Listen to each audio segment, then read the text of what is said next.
All right. Hey, what's up, everybody?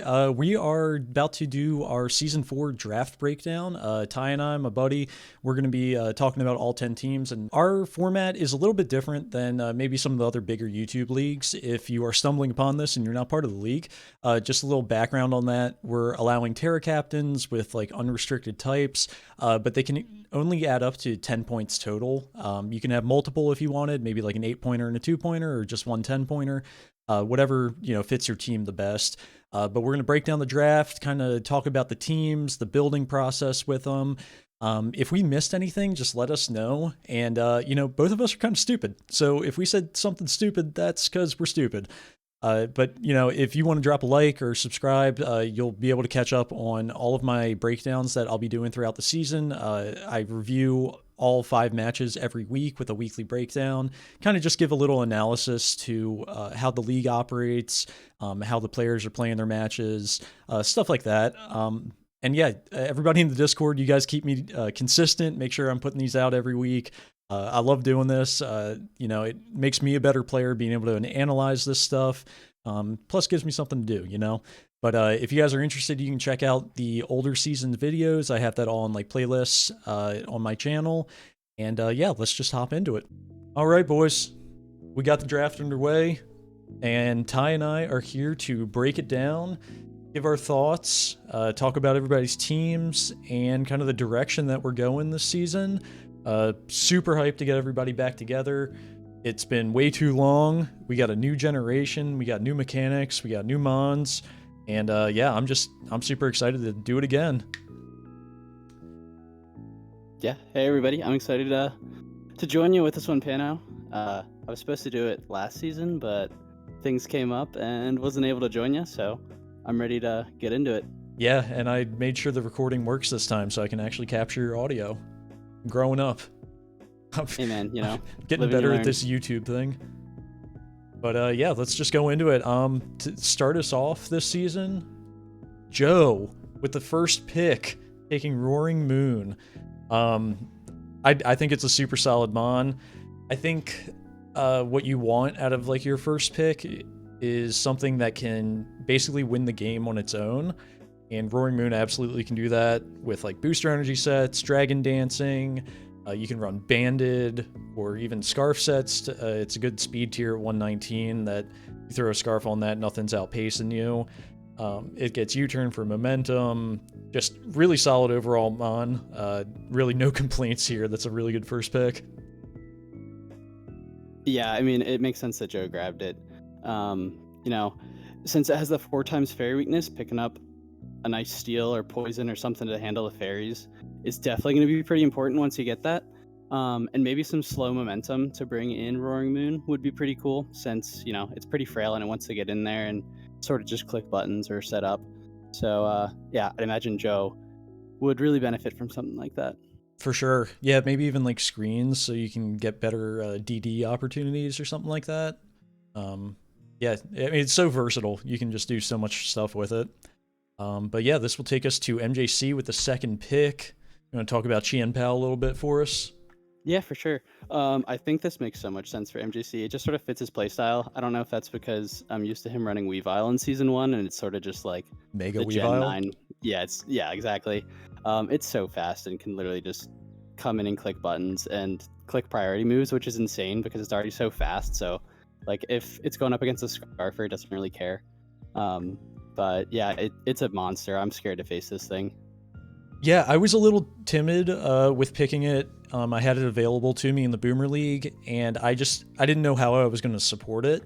But kind of like looking, back on that and everything, I think being able to get rid of bulky water types and probably just using this as a wall breaker most of the time. It obviously can sweep still, but I think just having stuff that would benefit from it blowing holes physically into maybe like, we're limited to 10 mons, so you can't always have a physical and a special answer every week. So this can just blow holes for something else on his team later on too. Yeah, for sure. I think a Zapdos would be pretty cool with it. It would be pretty cool. Yeah. Oh my god. He'd be running sheer cold on Chien Pao. Yeah, exactly. All right, and the third pick, Dragapult. Kind of crazy that this wasn't in the first two picks. Not that Chien-Pao or Roaring Moon are bad, but you know, when you think Draft League from Gen 8 onward, this is the staple. Like, this is pretty much the consensus top three. Even in Gen 8, when like Urshifu Single Strike was available, like Dragapult was still all the way up there. It does everything. It's the fastest mon in the format that is useful. I guess Regieleki, you can make the argument for it now, but yeah, 142 base speed. Ghost types just continue to get stronger and stronger every gen, I think. And you can just put this on any team. Like, the rest of your draft can kind of round itself out, and Dragapult's going to do Dragapult stuff. Yeah, I mean, we're trying to talk about stuff that supports each of these picks, and Dragapult is literally just a glue piece. You can stick it on any team, and it's going to be good. It's an incredible mon. I'm scared that Cordell's going to be using it this season because you can run it in so many different ways, and he's a really creative builder, so it's going to be the pain in the ass to handle. Yeah. There's probably going to be a week where he runs Banded, or maybe like a sub Dragon Dance set. Or mixed Life Orb or some shit. Yeah, mixed Life Orb, mixed Scarf. That's the cool thing about drafting something super fast in a limited decks like this, where nobody's really catching up to you, and you can throw a Choice Scarf on it without running speed EVs and be able to outrun every Scarfer that could possibly be up against you, and then you can just throw the rest into both offenses or HP in a certain offense. Like, it's so versatile. Yeah, it's nuts. It's an insane first pick, so Cordell's gonna be happy with that one. Yeah, number 3, can't complain. And that brings up Tommy. And yeah, you want to talk about Valiant? Yeah, for sure. So Tommy had not banked on getting Iron Valiant. He didn't think it was gonna fall to him, which is a fair assumption. But this thing's crazy. It's insane on the physical and special side, and it's fast, and it has priority. It has literally like every coverage mood you could ask for. It's too good to pass up, so Tommy had to go for it and sort of just throw out his entire draft plan out the window, which sucks, but you know, this is a crazy mon, so he's gonna be happy with it for sure. Yeah, no, it's worth throwing out the plan, because really, I made that mistake in Season 2 drafting Galarian Darmanitan. That is not nearly as plug and play as Valiant. The coverage, the ability to go physical or special, booster energy on speed, Calm Mind, Swords Dance. It's just so much fun with how flexible it is that, yeah, throw out the draft plan. That sucks, but you're going to be happy with your team no matter what, having a Valiant on there. The coverage is insane again, so really what you want to pair with a Valiant is probably something that's going to block hazards or be good removal, just so like this can pivot in consistently, and then that's the other thing, you want some momentum for it, where you can just get it in, give it a setup opportunity, get it into wall break. It just fits on everything, so no matter where you go, you're going to be pretty okay. But yeah, definitely. I mean, that's why it's one of the top mons, so I think it's going to be a pretty cool pick for Tommy. For sure. We'll go on to the next one, and Berg took Garchomp. I think this actually fits his playstyle really well. Garchomp lost Scale Shot this gen, but it's still great. As we can see, it's 18 points. This is second highest tier. It's a fantastic dragon type, especially after like Dragapult and Roaring Moon have been taken. I think it's the highest valued other than those two. He gets hazard support immediately. He still has crazy wall breaking potential with it, and a good speed tier, 102.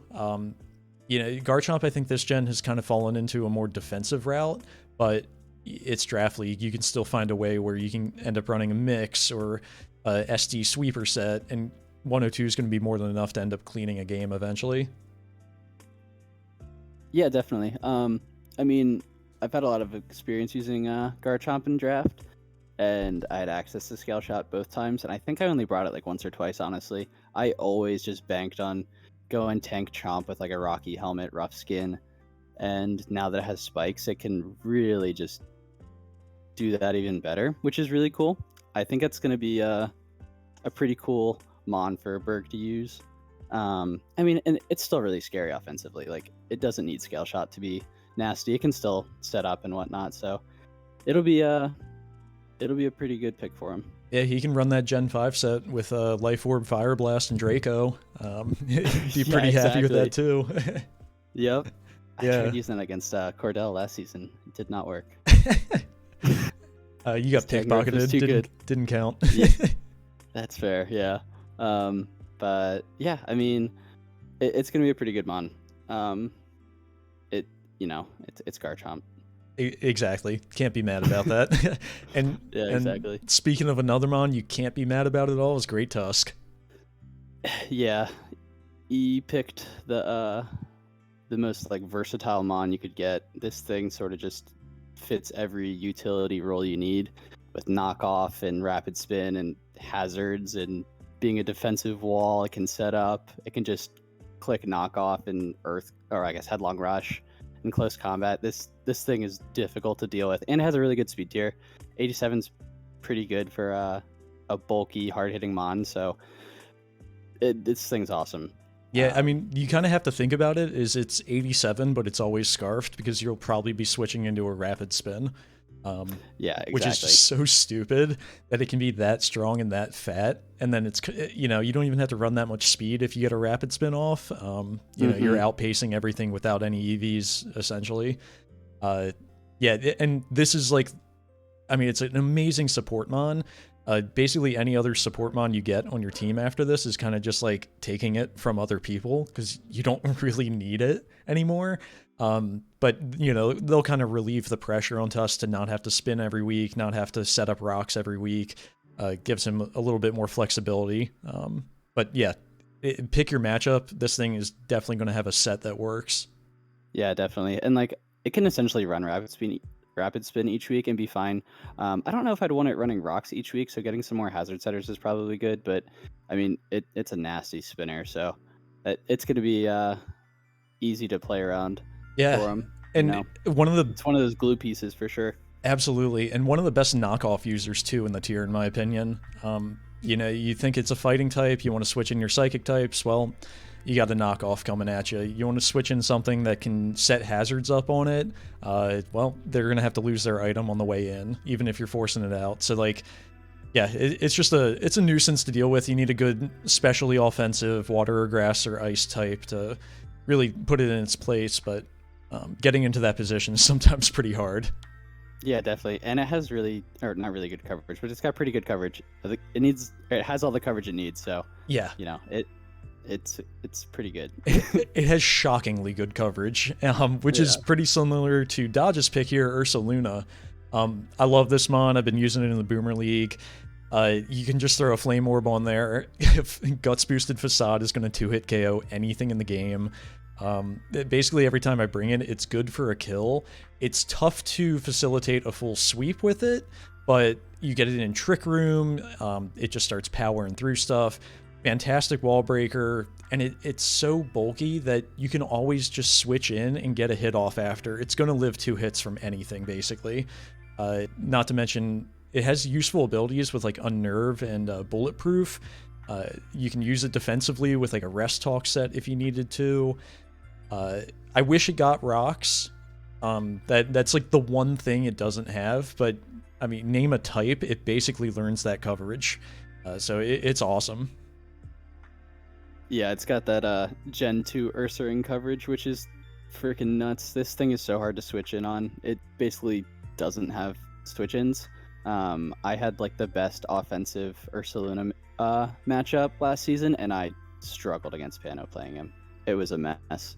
And this thing in Trick Room is disgusting. He got it into Trick Room one time last season and just dominated with it. It was destroying all of the checks that the person had brought. This thing is really scary. And I'm curious to see how Dodge uses it, because it is a little hard to run, but when it's used well, this thing is really hard to stop. Yeah, we'll talk about it when we get there, but Dodge did pick something up that's going to really, really help it out. Yeah, I was going to mention it, but I figured I'd hold off on it. Yeah, we'll get there. But yeah, overall, great job on the draft, Dodge. All right, yeah, you want to talk about Golden Go a little bit? Yeah, sure. So this is one of the cool new mons in Gen 9 that Graham picked up. It's impossible to get hazard removal in front of this thing unless you have Mold Breaker, because of its ability good as gold, which makes it so status moves do not work on it, which is really annoying. And not to mention, it also has a crazy special attack stat and a signature move, Make It Rain, which does a ton of damage. It's like a Draco Meteor, except it only drops your special attack one stage, which is just crazy. This thing's a really good mon. Its speed's a little awkward, but it's a pretty good first pick. I think it's a weird mon to build around because it can sort of just go onto most teams and work well. So you can sort of just pair it with whatever, but it's a really cool mon. It's gonna be annoying if you're trying to set up hazards, or get rid of hazards. So maybe pairing this with some really good hazard setters could work well for him. Yeah, it's a super safe first pick because you don't know what's going to end up getting back to you in round 2, but whatever comes back to you is going to go well with Goldango. That's just basically how that works.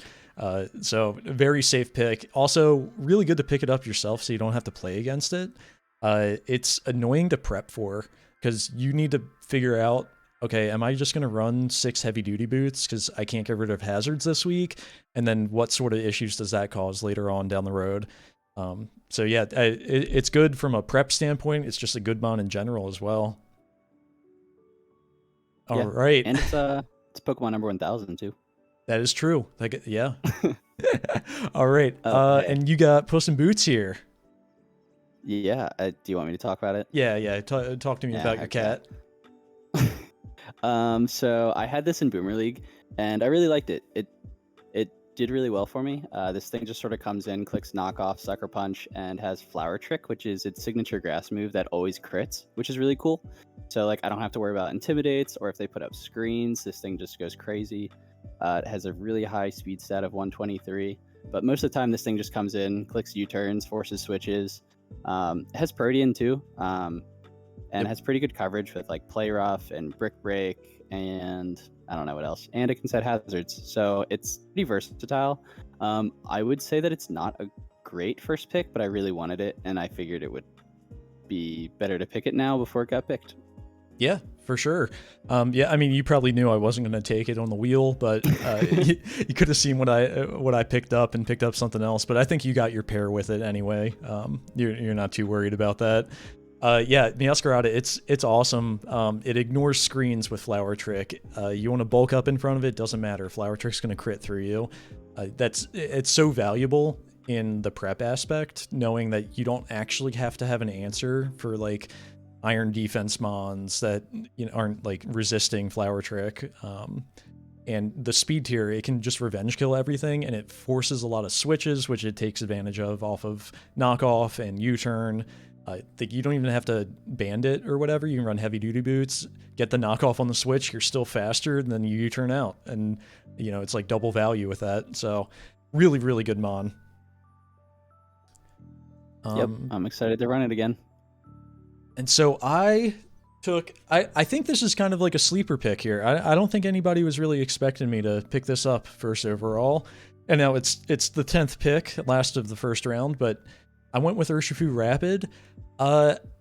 This thing, I mean, I may have had a little recency bias from my game against Demo in the Boomer League where he just started SDing in front of me with this thing, and I was like, well, I lost. That was fun. So I kind of wanted to do that to everybody in this league for selfish reasons. But I think it's a really solid mon with a ton of coverage. And what I was going to pair it with, and I guess we'll talk about that next. I was going to get a really good Psychic type to go with this and start my Fighting Psychic Dark Core.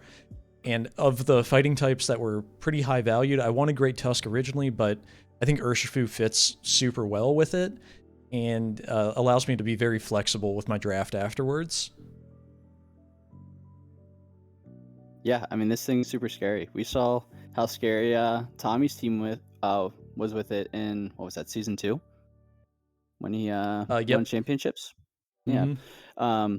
And not to mention, it sort of got a buff this gen because of a new item called Punching Glove, which is Yeah, essentially protective pads, but gives it a 10% boost on punching moves, which is like all it uses anyway. Um, so it can essentially just run that each week. It doesn't care about Rocky Helmet, and then Surging Strikes and Drain Punch and Thunder Punch are all boosted, which is crazy. So this is a super cool pick. It can come every game and be fine. It its switch-ins are it has coverage for it. Like you got Toxapex. This thing just clicks like Zen Headbutt or T Punch or something like that and wrecks it. for sure. Yep, and it has U-turn too. If I hate the matchup, just get on out of there. I can Bandit or Yeah, Scarf it. it's Uh, got Aqua Jet. Yep, priority. Drain Punch if I want to go like bulk up Drain Punch with like a Spadef set or something. Yeah, it's just so versatile that I can kind of roll with it. But yeah, that wrapped up the first round. I'm super impressed with everybody in this round, really. I think everybody did a great job, and nobody kind of reached too early, at least. Yeah, we've seen some crazy round ones in our previous drafts, but I think this one is pretty straightforward. Not really much to say on it. They're all really picks. Yeah, for sure. All right, and then to start round two, I took a Galarian Slowking. This bad boy, I've wanted for a while. I just never really knew how to like fit it on the team, and seeing I had the wheel pick this round, I was like, yeah, I can just pair this with a good fighting type and just kind of start blowing people up. It has chilly reception now, this generation, which essentially is teleport, but it sets up the snow. It doesn't have negative priority, so if I did like a Trick Room chilly reception set, I would have a fast momentum out, but that's all right, I can work with that. But yeah, I think it just supports Urshifu really well. It's a great grass resistance. Obviously, we're starting the fighting in Psychic Core. And yeah, it has amazing coverage, great special defense with Regenerator, so I don't even have to run like Slack off on it. It's going to allow me just kind of to draft anything after this. Yeah, I mean, you sort of said it all. This thing's crazy. I used it a little bit last season, and then I ended up dropping it because I had Mew, and the double psychic types was a little tough, but this was such a fun mon to use. I am jealous that it has momentum now, because I always felt like I needed to run AV on it because it didn't have a lot of status moves that it really needed to run. But, now it's got momentum, so it can sort of just get super creative, and the poison typing really helps out Urshifu because this fairies just do not handle this thing well at all. 100%. So yeah, it's a super cool pick. It's really versatile. So I think you're gonna have a fun time doing some creative builds with it. Yeah, the coverage is incredible, so I can really just go anywhere with it. So that's super exciting. But yeah, we'll go into your second pick now. Okay, Iron cool Moth. transition there with the coverage you mentioned on Glow King, because Iron Moth gets like every coverage move possible. It's Sure. nuts. This thing gets discharge, which I don't know why, but it does. Which is Pesky really cool. water types, that's why. Yeah, exactly. So this mon has 140 base special attack with 110 speed, and it's like pretty bulky, which is awesome. It doesn't get any setup moves other than agility, which sort of stinks. So this thing just sort of just comes in and clicks buttons, but it does it really well. And its typing matches really well with Meowscarada.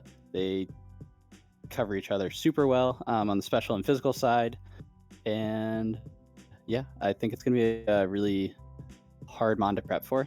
So yeah, run booster energy. You can run boots. You can even put out toxic spikes with it too, which is cool. But yeah, I think it's gonna be a pretty cool mon to use. Yeah, I think its issue in like OU, it's still good in OU, especially since they can Terra and everything, and we're not allowed to Terra any mons over 10 points.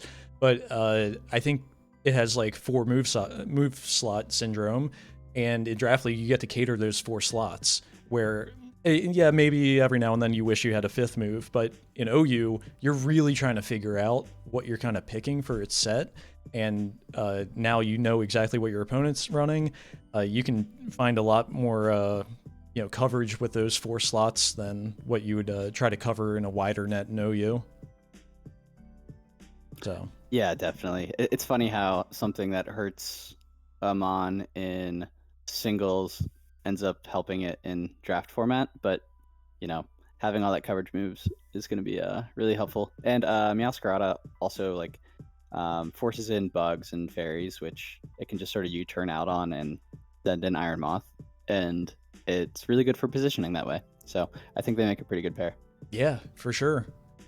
All right, so Graham took Landorus with his second pick. This kind of shocked me. I think Landorus is insanely powerful.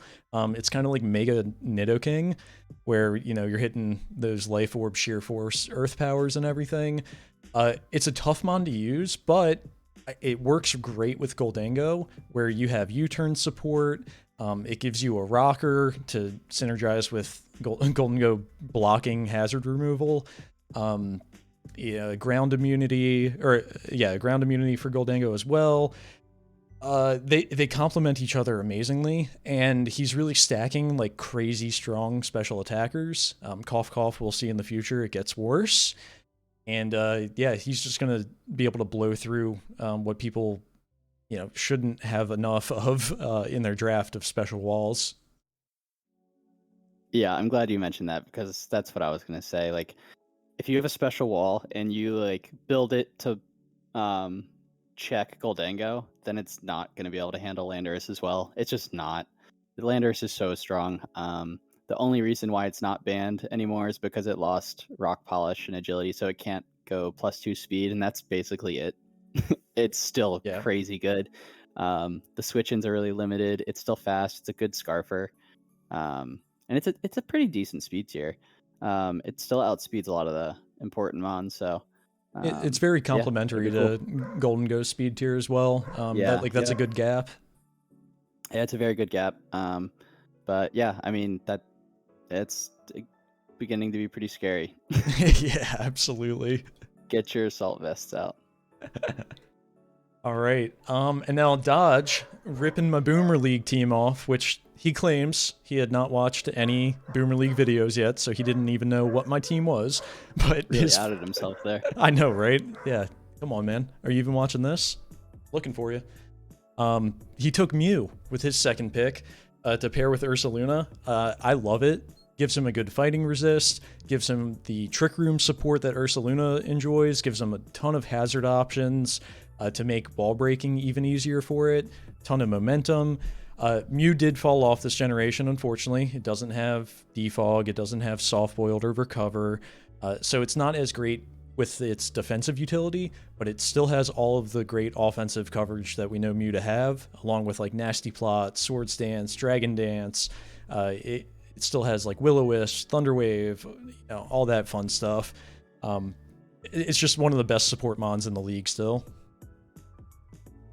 Yeah, I mean, you've used it with Ursaluna this season, so you sort of know how it rolls. But yeah, I mean, it can still be the perfect support mon that you needed to do. So I think it's a good pick. It it resists the fighting moves for Ursaluna and can basically run any coverage move it needs to counter anything a certain week. So should be pretty cool. And I think he picked it so we didn't get it, which I understand. That's fair. That's completely valid. That's fair. That's fine with me. Yeah, I've had my fun with Mew. It's a headache to build with when it's on your own team, but it's way worse of a headache trying to prep for it. So I don't blame him for not wanting to go through that this season. It's fair enough. All right, you want to talk about Greninja, E's second pick to pair with Great Tusk? Yeah, sure. So Greninja's super fast, which is really cool. He had a speed tier of 87 with Great Tusk, and now he's got 122 with Greninja, which is pretty awesome. There's been quite a few fast mons picked already, so having something up at that speed tier is really helpful. It's super versatile. With Protean, it can just fire off shots that hit way harder than you think they're going to, which is really cool. Offers really nice momentum for Great Tusk and whatnot, so it should be a pretty fun mon to use. I also drafted that mon last season, but I can't remember if I ended up using it. And you had the torrent version, correct? Oh, right? Yeah. yeah. Protean was banned. Exactly. Yeah, so that's Yeah, And it's a huge difference. the Protean nerf this gen makes it so this is definitely not broken by any means. And it goes good on his team. It gives him a spiker, a T spiker, Hmm. more momentum to get into Great Tusk, because you think, okay, well, you can't really have a guaranteed switch in to Greninja. I mean, maybe like Galarian Slowking's probably safe because Dark Pulse still isn't even going to like 2-hit KO it. But like otherwise, other special walls, you still have to be worried about it being physical. They don't know what coverage it's going to be running, so it's not like you can just switch into like a bulky water or a grass type on it, because you might just get blown up with like a gunk shot or an ice beam or a low kick. Yeah, like you have so much coverage on Greninja that it makes it tough, especially since you only have 10 mons, and it's probably going to be pretty easy for E to be like, oh, well, that's their switch into Greninja. I just run coverage for that. I'm chilling. Uh, so yeah, I think it has a lot of value in draft. Yeah, absolutely. With those fast U-turns and stuff, you can sort of guess what they're going to switch in on it. If they have something that looks like it's going to be their check, and you just momentum out and put in your mon that can check that. So it's definitely a tough mon to prep for. Yeah, I like the pick. And Berg with the mascot pick, picking Classic. Corviknight. I mean, it just works great with Garchomp. I think it was smart he went Garchomp first to get Corviknight second. A little risky. There definitely was a chance Corviknight would have gone before it got back to him, being probably the best defogger in the league, and just a fantastic steal as well. And I think those are two limited commodities in this generation, even with the post-home decks. Yeah, I'd imagine most people had Corviknight on a lot of their mocks as a dream pick. It's an awesome steel type this gen. Having defog is so good. It like wants to run defog, which is cool. There's quite a few defoggers that don't want to run it, like Hisui and Lilligant is a good example.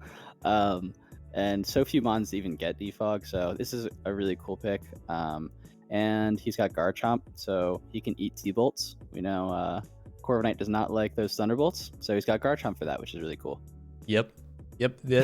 Defensively, they match each other great. Yep. And Corviknight's fat enough that it can eat any sort of ice type. It's going to be okay. So yeah, I love this pick. It works super well. Mm-hmm. And back-to-back mascot picks. We got Tom picking up Heatran to pair with his Valiant. Yeah, it's an awesome mon. It pairs super well with the typings. I mean, Heatran is just a staple. It can set up hazards really well. It is a monster on the special side. It's going to be really hard to wall both of these mons together.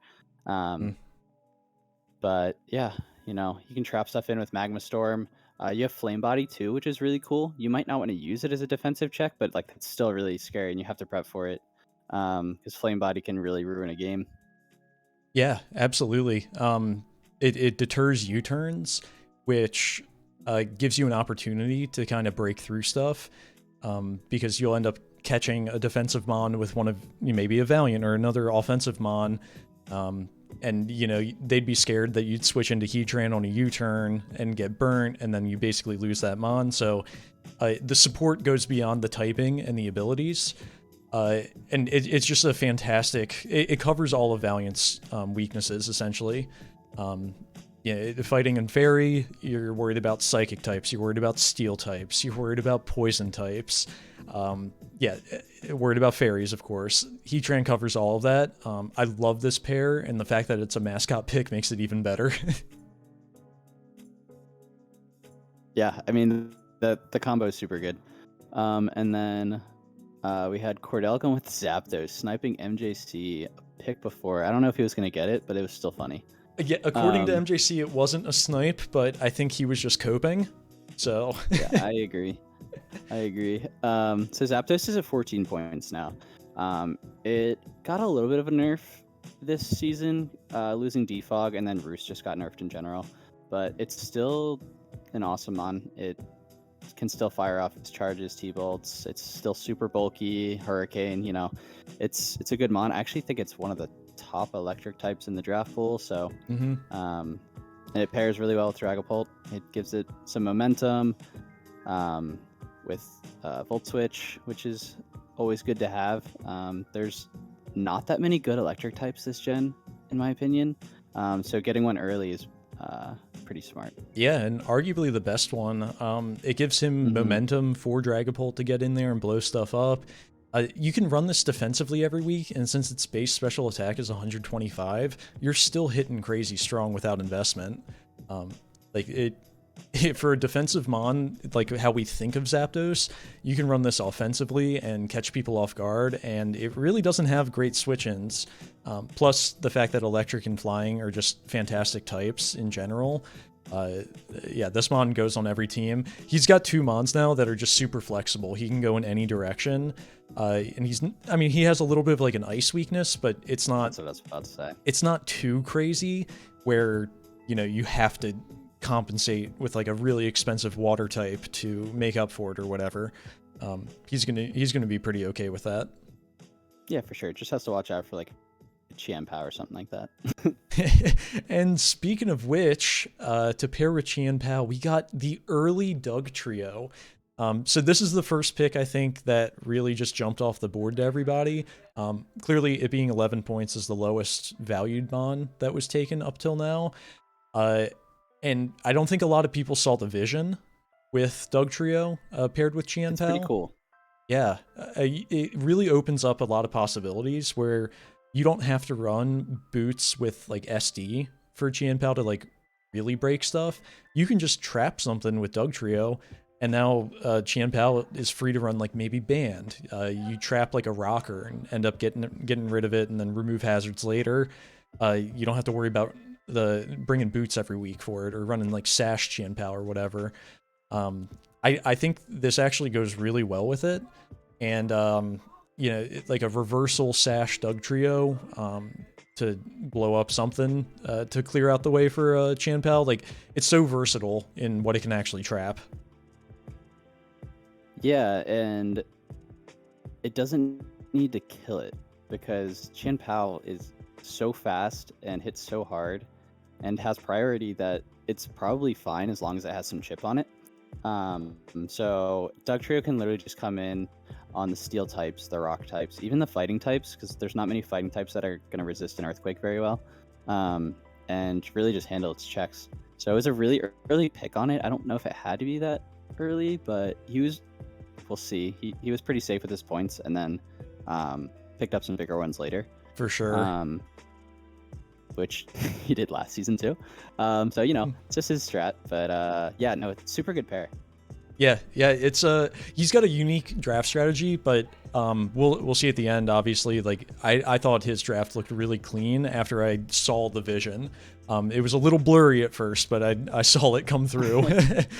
Yeah, and the speed tiers are pretty cool too, because he's like he's got 135 and 120 now, so that's pretty hard to stop. Yeah, I think when you get to above 120, gaps of 15 are pretty okay.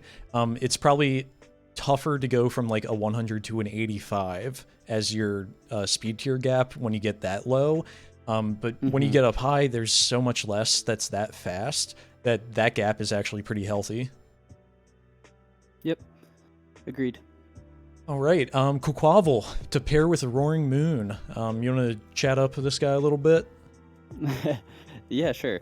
So they're both weak to Fairy, but honestly, that's like the only downside of this combo. Quaquaval is really cool. It has momentum, it has Moxie, and a signature move that boosts its speed, and it's like 80 base power, which is nuts. So it can literally click that, and if it claims a kill, it's essentially getting an attack with a Dragon Dance, which is insane. It gets Rapid Spin to also boost its speed. It gets Brave Bird, Close Combat, Wave Crash. It's a really strong mon, and it's going to be hard to wall this alongside Roaring Moon. Yeah, absolutely. I mean, like, there's a Fairy weakness for sure on his team, but we'll see. He ends up cleaning that up with the next pick, but offensively, like, that is just so difficult to break between the dark and the fighting core that he's got going on. And yeah, like you listed all the versatility of Quaquavel. Not to mention it has like bulk up and roost. It also has taunt. Right. It can support the team in other ways other than just offense, which is just outrageous. Yep, and it's a decent speed tier at what, 85, I think. So it's Right. and it's a starter, so it's got a pretty good base stat total. So it just has pretty decent bulk overall. And we know that water fighting is a really good typing. I mean, look at Urshifu, thing's a monster. Exactly, and I think it has like 120 or 125 base attack as well. So even unboosted before a Moxie, it's still hitting crazy strong. Yeah, super cool pick. I don't think it would have made it back to him. Yeah, I mean, looking at round 2, Dugtrio is really the only one that like jumped off the board to me. Of like, wow, that was taken pretty early. But I think it's going to go pretty well. Yeah, I got no complaints with this. A super clean round 2. Yeah. So like I said, Joe quickly patched up his fairy weaknesses by picking up Iron Shreds. So he gets another rapid spinner. He gets a great steel type to pair with everything. He's starting like a dragon steel fairy core. He has a ground type now to eat electric attacks. He gets a great rocker.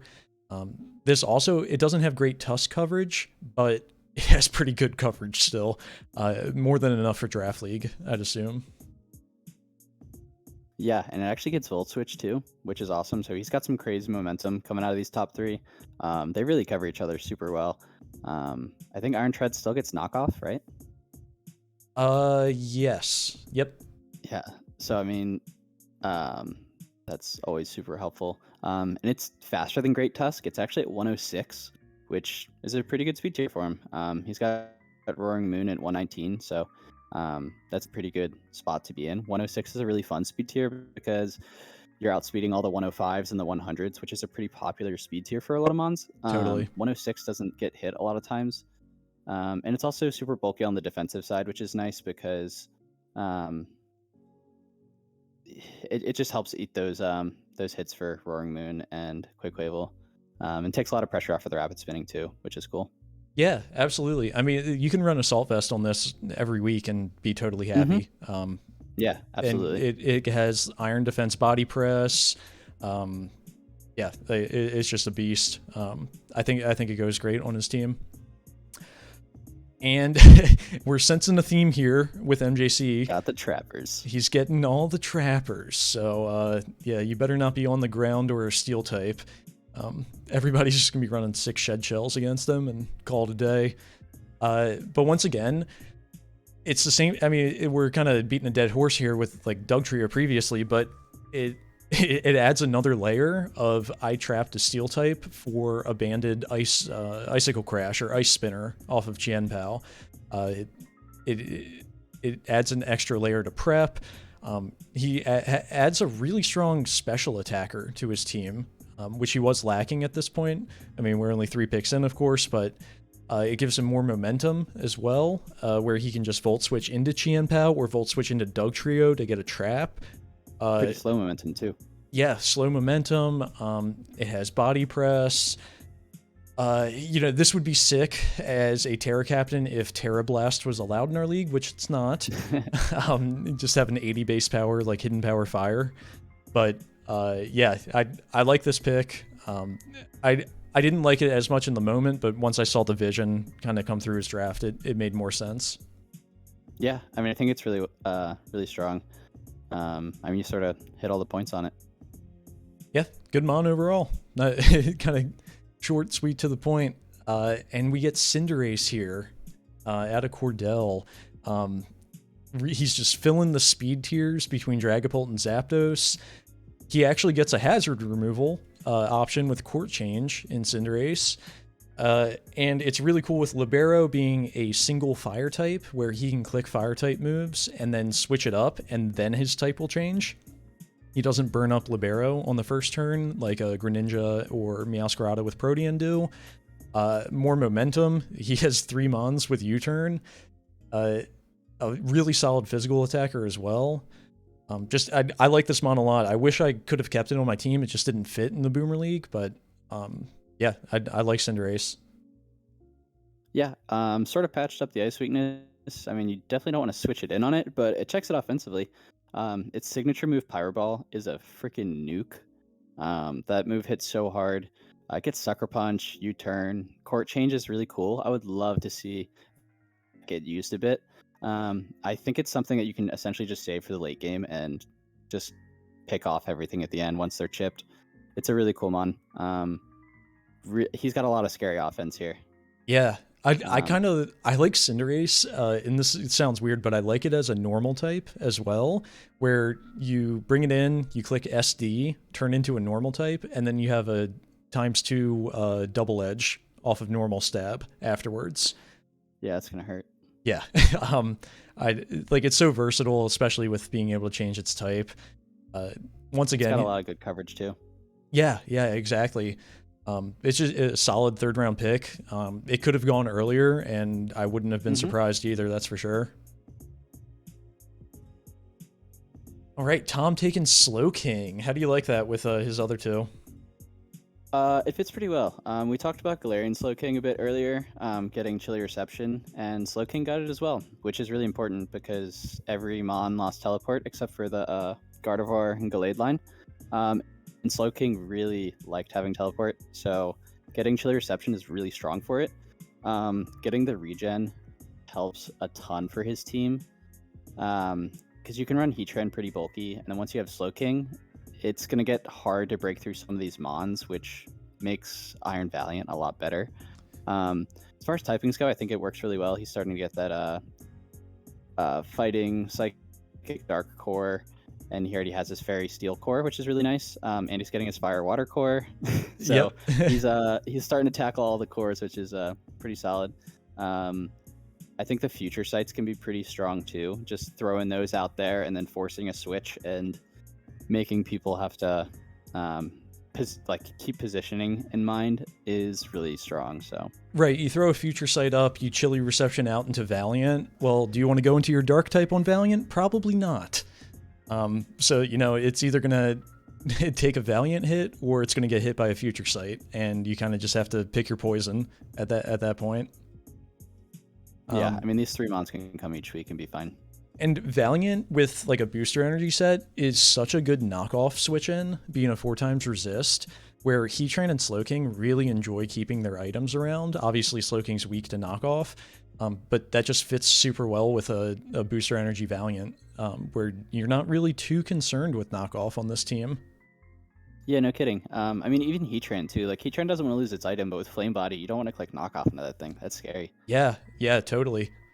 Yeah, I wasn't even considering that. I was like, oh yeah, it wants its leftovers, or maybe a Shuckaberry or Yeah. whatever. Yeah, for sure, that's another deterrent. Yeah, so I think it's a really good pick. Berg, first 3 picks, gets his Dragon Steel Fairy Core. Man, Azu with those other 2 just fits so well. Covers your ice weakness. Garchomp covers the electric weakness. Corviknight covers the grass weakness. Poison weakness as well, immunities and resistance. This gives him some incredible offensive options with Belly Drum and Choice Band sets. He could get creative one week and run like a Sap Sipper set where he can use it defensively. I thought Tobin was going to do that against you with Meowscarada, where this just covers the stabs, and with like Sap Sipper, just get the attack raise and just blow something up with a Play Rough after. I think those 3 fit together so incredibly well. Yeah, it's a really good mon. I was actually gonna pick this as my 3rd pick, so I got a little sniped on it. I mean, there's still a few picks to go, but it fits his team really well. He gets a really strong Aqua Jetter, which is important. He didn't have any priority before, which is super helpful considering Garchomp is his fastest mon right now. But yeah, I mean, Azu is really good. There's not a ton of fairies this format, so picking one up early is really good, and this one just fits his team so well. Yeah, really happy with his first 3 picks. That's like you can build off of that so easily. You just bring those 3 each week and then throw in 3 that just look good in the matchup, and you have all of your defensive coverages. You have plenty of offense as well. I'm really excited about that. Yeah, I mean that's one of the best fairy dragon steel course you can ask for. I don't know if you could do better in the league, really, Yeah. just off of pure versatility, defensive and hmm offensive. Yeah, they're all really bulky, but can set up and whatnot. Mm-hmm. And he takes Dragonite with his pick. Um, I think Dragonite, even without Terra, is still really strong. You can run bulky Dragon Dance subsets with Roost, and then your coverage move of choice, and just like keep getting your multi scale up, and like basically never break your sub after. Um, yeah, it just really fun mon. Great physical option as well, where now him and Great Tusk are going to be pressuring a lot of stuff. Great Tusk takes care of the steals for Dragonite. Uh, yeah, I just I can't, I was shocked that he actually took it, but I think it fits really well with his two picks. Yeah, I wasn't expecting it, but it really Mm-hmm. does fit super well. I mean, yeah, you got a 4 times ice weakness, but so what? You have options to handle it offensively. It'll be fine. Yeah, Like, you have 7 more picks to draft defensively for your ice weakness. yeah, exactly. So, Dragonite's a beast. Its abilities are really good. It can be so bulky. It can set up. It's got really good coverage because it's a Gen 1 mon. Yep. Yeah. Offers good speed tier, I guess. At 80, right? Yeah, it's not So overlapping too helping out much with Tusk a little bit. anything. Yep. Yeah. So, and extreme speed hits really hard. So that's always good. Well, one thing that did get nerfed with it is it doesn't have Heal Bell anymore, and I actually liked Gen 8 Dragonite with like a specially defensive set with Heal Bell. I thought that was like a really cool utility mon. Does So it have any recovery? I think it still has Roost. Okay. So that's I, still really good, especially with multi-scale to bring you back up to full. mm-hmm. Really strong. Yeah, absolutely. Plus, obviously, Gen 8 heavy duty boots, you're always coming in with that multi scale active, so you can live basically any hit. All right. This was the surprise of the round for me. I could not believe Dodge picked up Ditto. And this is nothing So funny. against Dodge at all. We've So funny. seen the power of Ditto in this league. It's been a menace. Joe knows how to use it. He's been using it really well. I couldn't believe somebody other than Joe actually got it. And I think this is another pick on Dodge's end with the Mew of something I don't want to have to deal with. So I'm just going to have it on my team, and that's what it is. Yeah. I mean, that makes sense to me. He picked it early, but honestly, Joe probably would have picked it soon if it was available. We had a hard time talking out of him picking it second. So, Right. yeah, I mean, Ditto's super good. I have it in my Boomer League team. I didn't bring it to my first few games, and then once I brought it, it just started coming every week. It's so much fun to use. Yeah, it's splashable. It's a nuisance in prep because you can't bring Dragon Dance, you can't bring Quiver Dance, you can't bring SD when there's a Ditto on the other side and it's just going to come in and copy you. Ditto, now Dodge didn't end up making this his Terra captain, but I think Ditto is I an was gonna bring it up. interesting Terra option because I think it relieves a lot of stress of running Choice Scarf on it every week, where you can actually end up doing like a defensive Terra for what you are predicting could be like a setup mon, and then defensively Terra, and then continue to set up yourself in front of it, and then sweep with open rain without having to lock yourself into a move. Yeah, I think that's really strong for it. Oh man, there was one thing I wanted to say about it. Oh crap. I'll let you know if I remember at some point. When we get back to Dodge's pick, if it comes back. Yeah, exactly. Right. Next pick. So this was originally Salamence, but that had been traded for Hydreigon after our grace period. So Graham is picking up Hydreigon to pair with Golden Go and Landorus. And this is just incredible. This is so powerful on his team.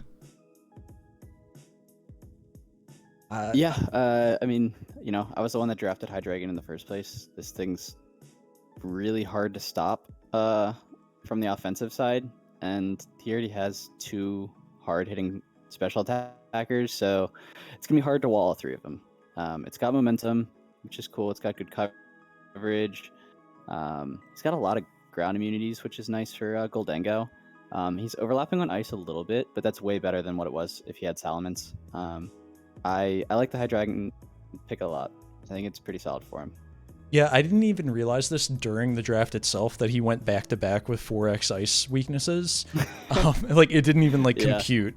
I was just like, oh, Salamence, like that's cool. Like it's very versatile and everything. But going with Hydreigon, perfect defensive synergy with Golden Go. Anything super effective that hits Hydreigon, Golden Go resists, and vice versa with Hydreigon the other way. So yeah, this just it fits perfectly on his team. Gives him more momentum as well. Between Landorus and Hydreigon just U-turning around, you can just run like Specs Golden Go every week and be totally fine, or maybe even get yourself into a position to nasty plot with it and blow something up. So yeah, this is not going to be fun to prep against. That's bottom line here. Yeah, I agree. All right, and now, so instead of Hydreigon, you went with Bundle. Yeah, so originally I really liked Hydreigon. I mean, I still like Hydreigon, but I had some other holes I needed to fill, and when I dropped one thing, it sort of led to another, and I ended up with Bundle. Bundle's really freaking fast. At 136, it sort of just outspeeds like everything except for Alecki and Dragapult. It sort of just runs the same moves each week, which stinks, but it's really good at using those few moves. Freeze Dry and Hydro Pump are really hard to prep against. It sort of just hits everything really hard. So yeah, it's got Flip Turn, which is cool. So I added some extra momentum. And we were talking about Graham having the really hard special attackers. I think that Bundle and Moth cover each other nicely there, and I have a nice Firewater Grass Core now on the offensive side, which is nice. For sure. Yeah, not too defensive so far in the draft for you, but Bundle with Hydro Pump and Freeze Dry has perfect coverage. I mean, you can run Ice Beam some weeks. Maybe, there's a little bit more flexibility you can find in Draft League opposed to on Ladder. But there's no actual true switch-in for a Freeze Dry Hydro Pump combo. At least what's available in the decks. I can't even think of anything, if it opened up to the entire Pokédex, that would be a mon that could resist both of those. So, yeah, you just throw specs on it and just be happy every week. Speed creep down to whatever the fastest mon is on the other team and just blow it up. That's the plan. And it's really good AV mon too, because it has a really high defense stat, so you just go like all HP, and then with the AV it gets pretty bulky. So that's cool. Absolutely. All right, I went with Iron Hugulus. The Hugulus. So I decided to go with my fighting side Dark Core right off rip. And this mon, there were other dark types that were available. Like I could have went with like a Chi-Yu or something in that slot, but I was really drawn to this for the ground immunity to pair with Slowking, and obviously the dark coverage. Unfortunately, this doesn't have setup moves like Hydreigon does, but it still has a crazy high special attack stat, and it has a good speed tier to pair with the rest of my team. That was another reason Chi-Yu wasn't fitting super well, is because it's only 3 points faster on base speed than Urshifu. So I can throw a booster energy on this, I could Scarf it, I can Specs it. The coverage is perfect for what I need in Draft League, at least, especially if I'm choicing it, where I can throw Hyper Beam, Hugulus Beam. But in all seriousness, I'd run like a Hurricane or Dark Pulse, Flamethrower, Earth Power, Flash Cannon. The coverage is there for what I would need in draft. And yeah, it was just a fun pick that I really wanted to use this season.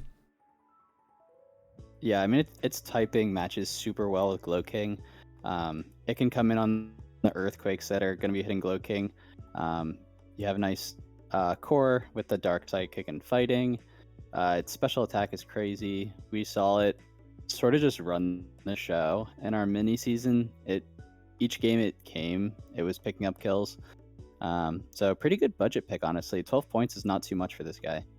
Yeah, I think in Boomer League I spent early and often, and it made the end of my draft kind of weird. And I didn't want to totally do that again, learning from some mistakes. So going with a 12-pointer here in round 3 felt like a pretty safe option. And round 4. Yep, exactly. Okay, so that was it for round 3. I think pretty much none of these picks are super surprising. Magnezone went a little bit early, in my opinion. MJC probably could have gotten it a little bit later, but when you want something, you want it, and there's nothing wrong with just hopping on and grabbing it. Same with Ditto out of Dodge. I think that was a lot to do with him not wanting to have to deal with it, and I can't blame him. A copied Ursaluna back into whatever he ends up drafting is not going to be a good time. Yeah, I mean, those two definitely stand out of the bunch. I mean, they were drafted really early, but outside of that, it's pretty good. I think Azu was a really awesome pick for Berg, and I also really like Dragonite for E. Those were some pretty cool ones. Yeah, for sure, for sure. Yeah, we're gonna keep it going with my pick here in round 4. I took the boy Hisuian Zoroark. I didn't realize this gen, but it is 5 base speed faster than base Zoroark, and it's also 5 base special attack stronger. Along with having a sick typing, normal and ghost, it gives you 3 immunities in fighting, ghost, and normal. And I think it fits perfectly with a fighting Psy Dark Core that I have. It doesn't disguise perfectly as one of these, but if I get something else later in the draft that I can disguise it as, I can end up blowing holes open for the main 3 of that core. Plus it has like pretty good synergy, just defensively with them too. I think it has so much potential, and it's really flexible where I can kind of just mold it to my matchup. I don't know if it's going to come every week, but I know it's going to force prep. And I think that's where it has like most of its value. Yeah, and you have plenty of experience using Zoroark already, which is pretty scary. It also gets knockoff, which is really cool. I think the 3 mons you have really benefit from it, especially Slowking, since you're probably going to be playing the long game with Regenerator and probably bringing some bulky sets and whatnot. So chipping off those items early is going to be really hard for the opponents to deal with. Yeah, super good mon. I don't think it would have come back to you. So picking a 12-pointer here was pretty good. And you've also been pretty frugal with your points, which is definitely going to help later in the draft. Yeah, absolutely. There's still so much stuff between. I mean, even like Spectre was still there when I got to this pick. So like, I could have gotten anything from 19 down, but I went with a little bit cheaper of a ghost type, and yeah, I'm just excited to use it. You took Scissor with your next pick in the 4th round. Yeah, I needed a hazard remover, and I told everybody in the league that Scizor is a terrible hazard remover because it never wants to run defog, so I thought I'd get it. The typing worked out really well. I really wanted some priority, and it fires off just really hard bullet punches. Get some more momentum. I have a ton of momentum so far, these first 4 picks, which is super helpful. Gives me a nice defensive steel type. And yeah, I mean, all jokes aside, like, I can actually run defog on it. There's probably going to be some weeks where it just wants to click bullet punch and U-turn.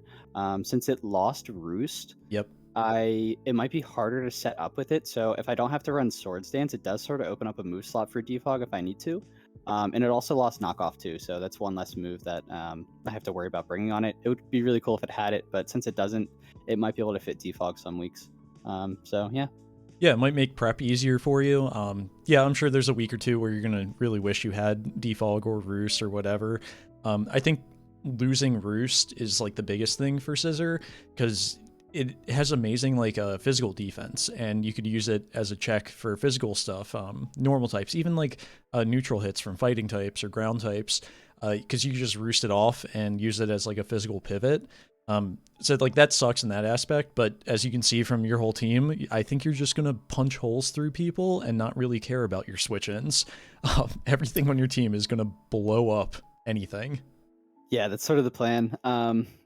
So yeah, hopefully it adds enough defense. It is a little worrisome because I don't have any recovery yet, and these mons have fairly decent defensive stats. Like Iron Bundle has a really good defense stat, so I could go really bulky if I wanted to, and Iron Moth has a good special defense, but like odds are I'm probably just going to run these things pretty offensive. So we'll see how the rest of the draft plays out for it.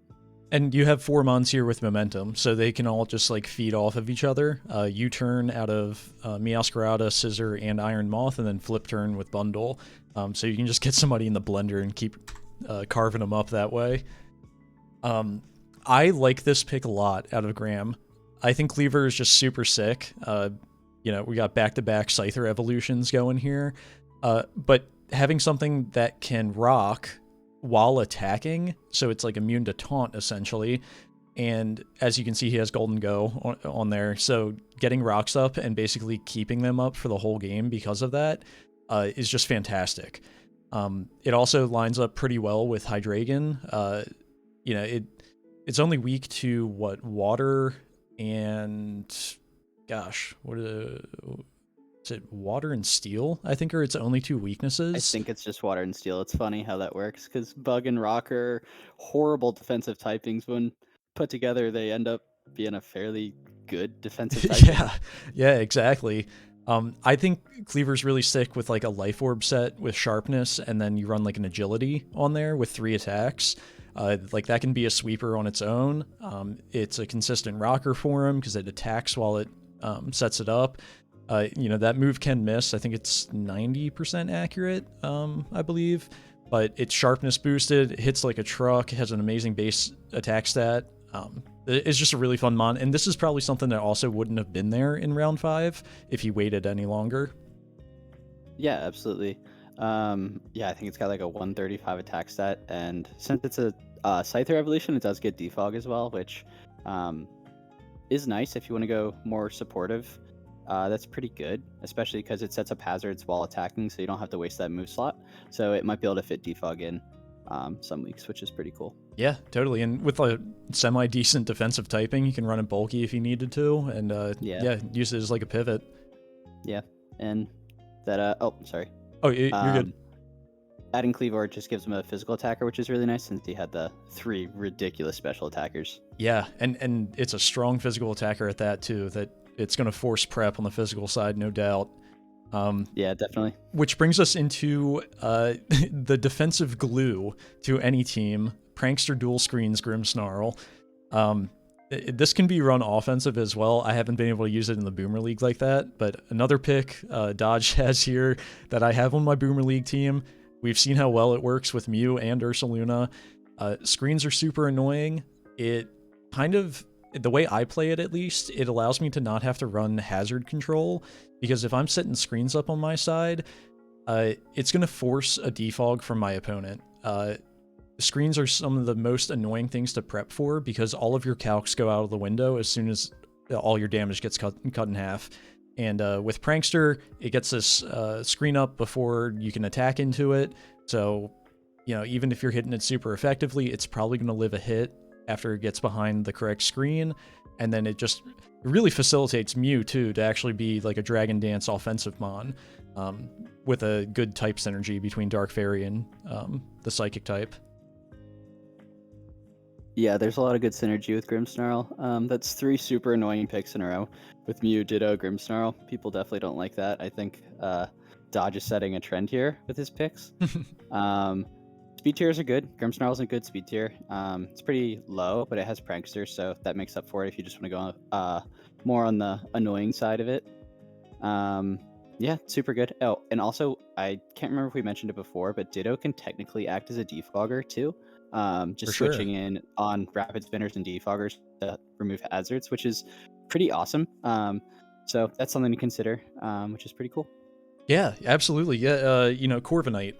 Corviknight can't really kill Corviknight, so Ditto freely can switch into it and then use defog, which it most likely would be running. Yeah. Yep. I was going to say, and Grimmsnarl did get a buff this gen, actually, surprisingly. Parting Shot, it got Parting Shot, which is super cool. So now it has momentum and can drop stats while doing it, which is super sick.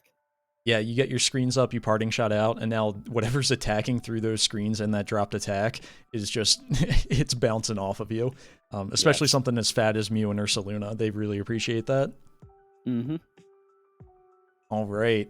And we get the next OU pick here from E. We get King Gambit. Man, his team is so scary. This mon is just a total load of BS.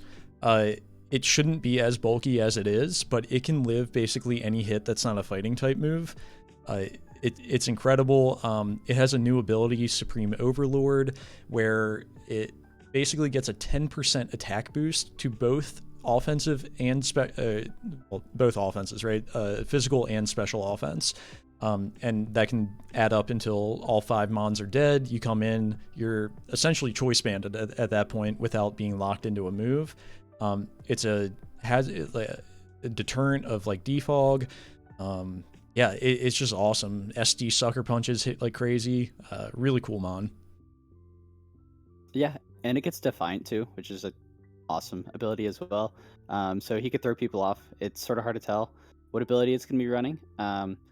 So yeah, super good. Like you said, its base stat total is just nuts. This is a classic E team, and I think he's gonna roll with it pretty strong. The typings are pretty good with each other too. Yeah, King Gambit's just a beast. Yeah, it gives him a really good ice resistance for his team Yeah, since Greninja he doesn't definitely really needed count. that. Mm-hmm.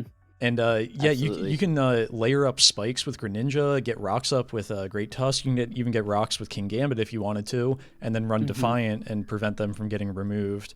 You know, in classic E fashion, we'll probably get a Ghost type later on in the draft to block spins, but yeah, it's just a good hazard deterrent in general.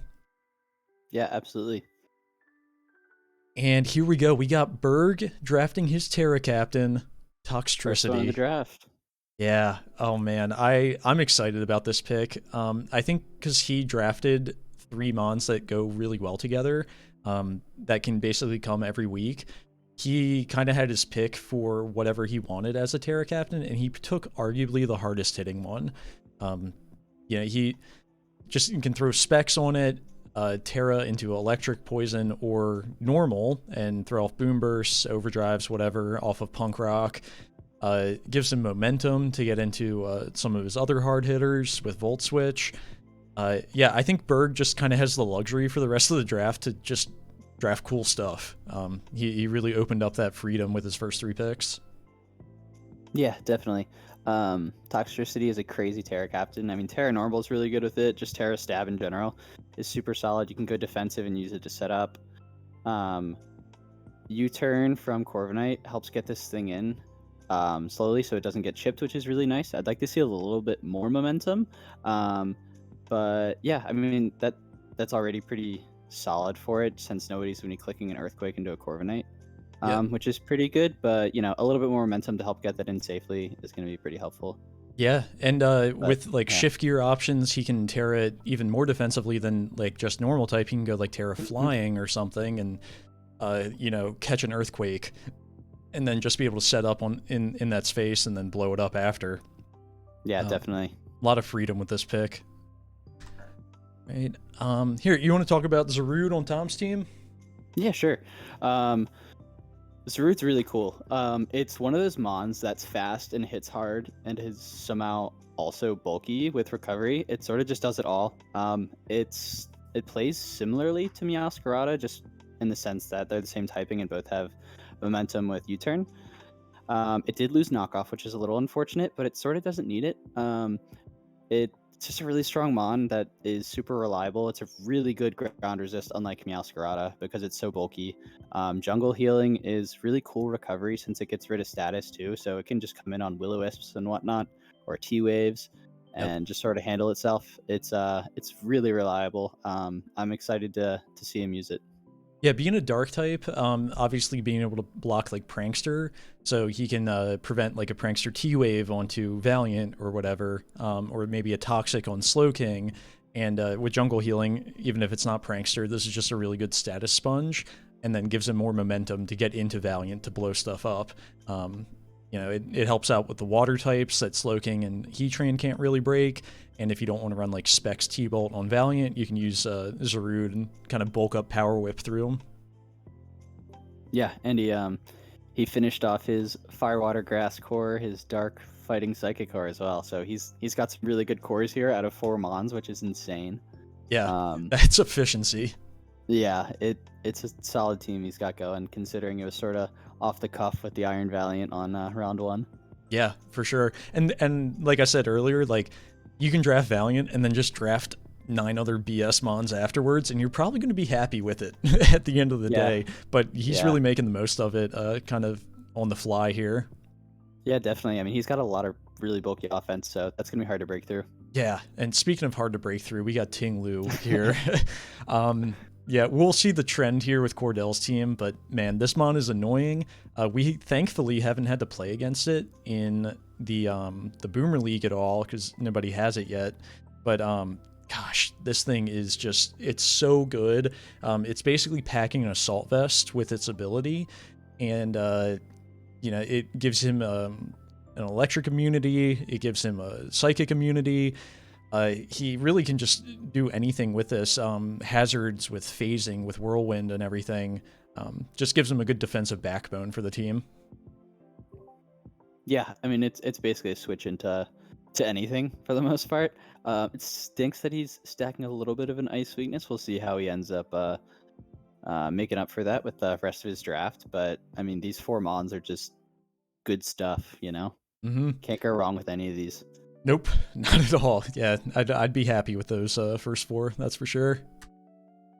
And we see MJC picking up an early Miss Magius. He wanted this, he knows how to use it, he loves it in random battles, and he was really excited about making this his Terra Captain. It's 6 points, and he definitely could have waited a round or two, maybe taken something higher up, but as you can see with how many points remaining, he's playing it really slowly, and he's just kind of letting the draft fall to him at this point, which is pretty smart. That way he's not like overcommitting and getting like too excited by drafting a really high mon that he wasn't planning on getting and not knowing where to go with it.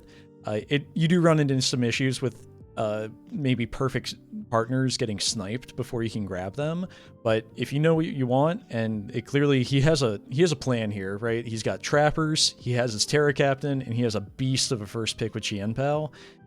So honestly, I'm not too mad with this. In the moment, I was like, "What's the vision here, dude? Where are you going?" But I think it's gonna work out for him. Yeah, Miss Magius supports Qianpao really well, being able to eat those fighting hits, and it can also eat the ground hits into Magnezone, which is super cool. So it's sort of supporting the support for Qianpao, which is cool.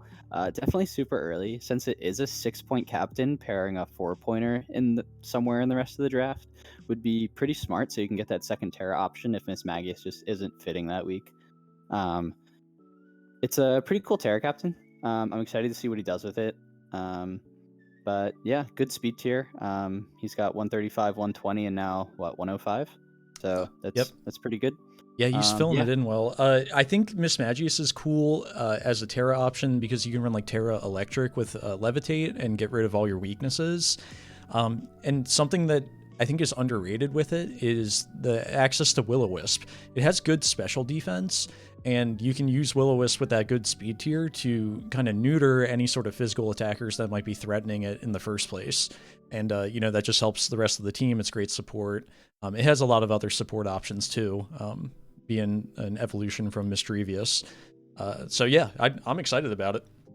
Yeah, cool pick. A little early, but cool pick. Yeah, fair enough. And so this pick actually kind of surprised me out of Joe here, going with Gengar.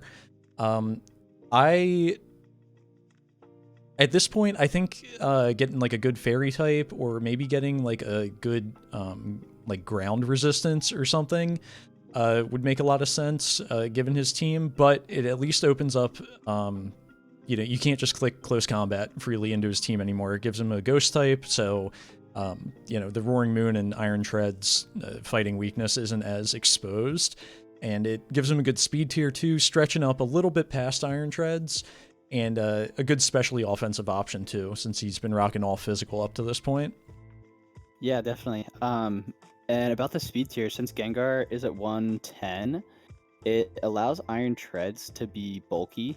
It's not sort of forced to run max speed to outspeed something at that 100 tier. Now you can run it bulky and just let Gengar handle whatever that is.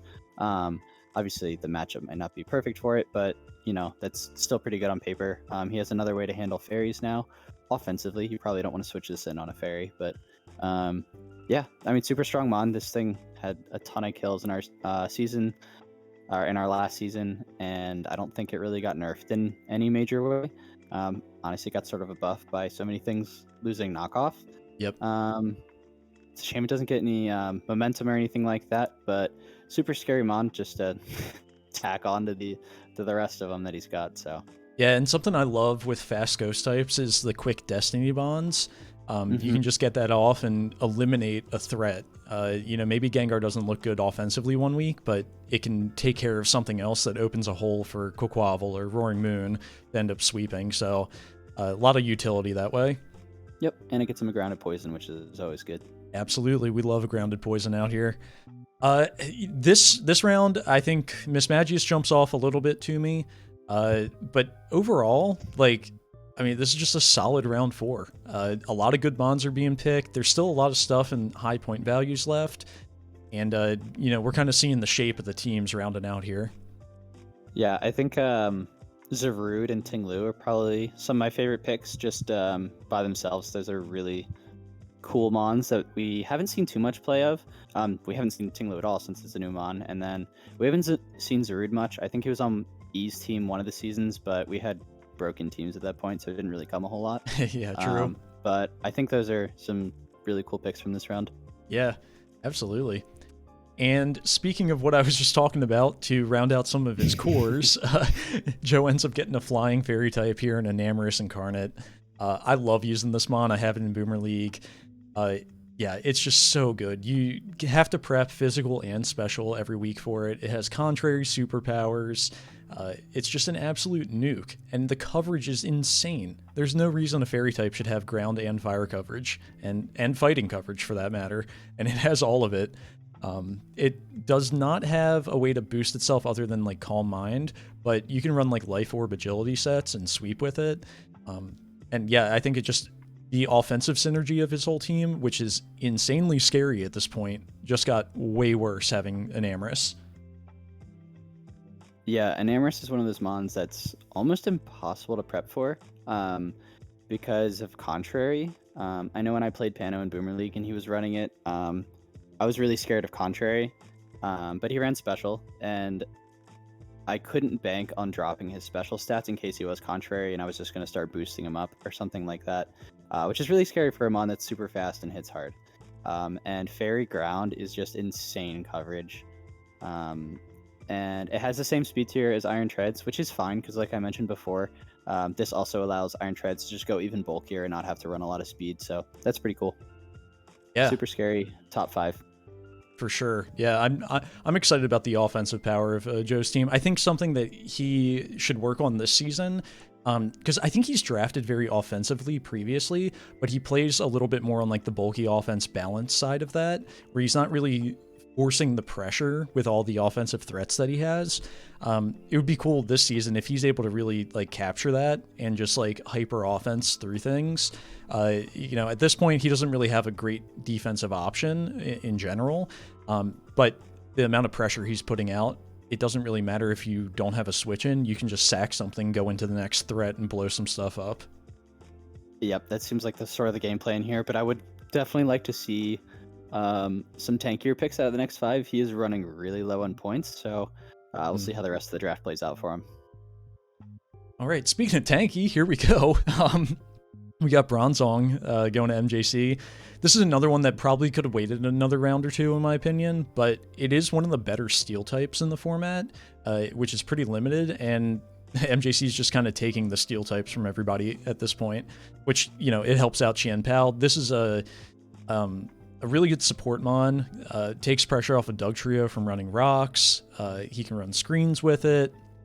Iron Defense body press sets are always super scary as well, to threaten like the dark types that want to handle it.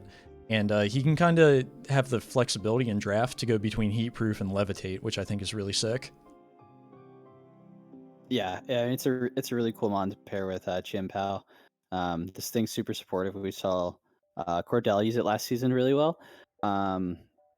It offers him a really nice defensive option, which is good because having Magnezone as a steel type is nice, but it's sort of slow and you really want to run it offensively just because it has that monstrous special attack. So this allows Magnezone to just sort of go full offense and blow some stuff up, which is cool. Yeah, absolutely. But yeah, I like it. It fits on the team well. He could probably use a fighting type later to round out the Psy-Fighting Dark Core. But yeah, the team's kind of coming together here. And the back-to-back, probably the two most annoying mons in all of Draft League, Ting-Lu and then Hisui and Gudra. This thing was so good in the Boomer League, we had to buff it point total-wise, that way it couldn't be a Terra captain. You've been abusing it. Yeah, tell me what you like about Hisui and Gudra. Oh man, it's so good. I love regular Gudra, and they found a way to make it even better. Normal Gudra, I always run just bulky. I never put speed into it, so I don't care about its speed stat.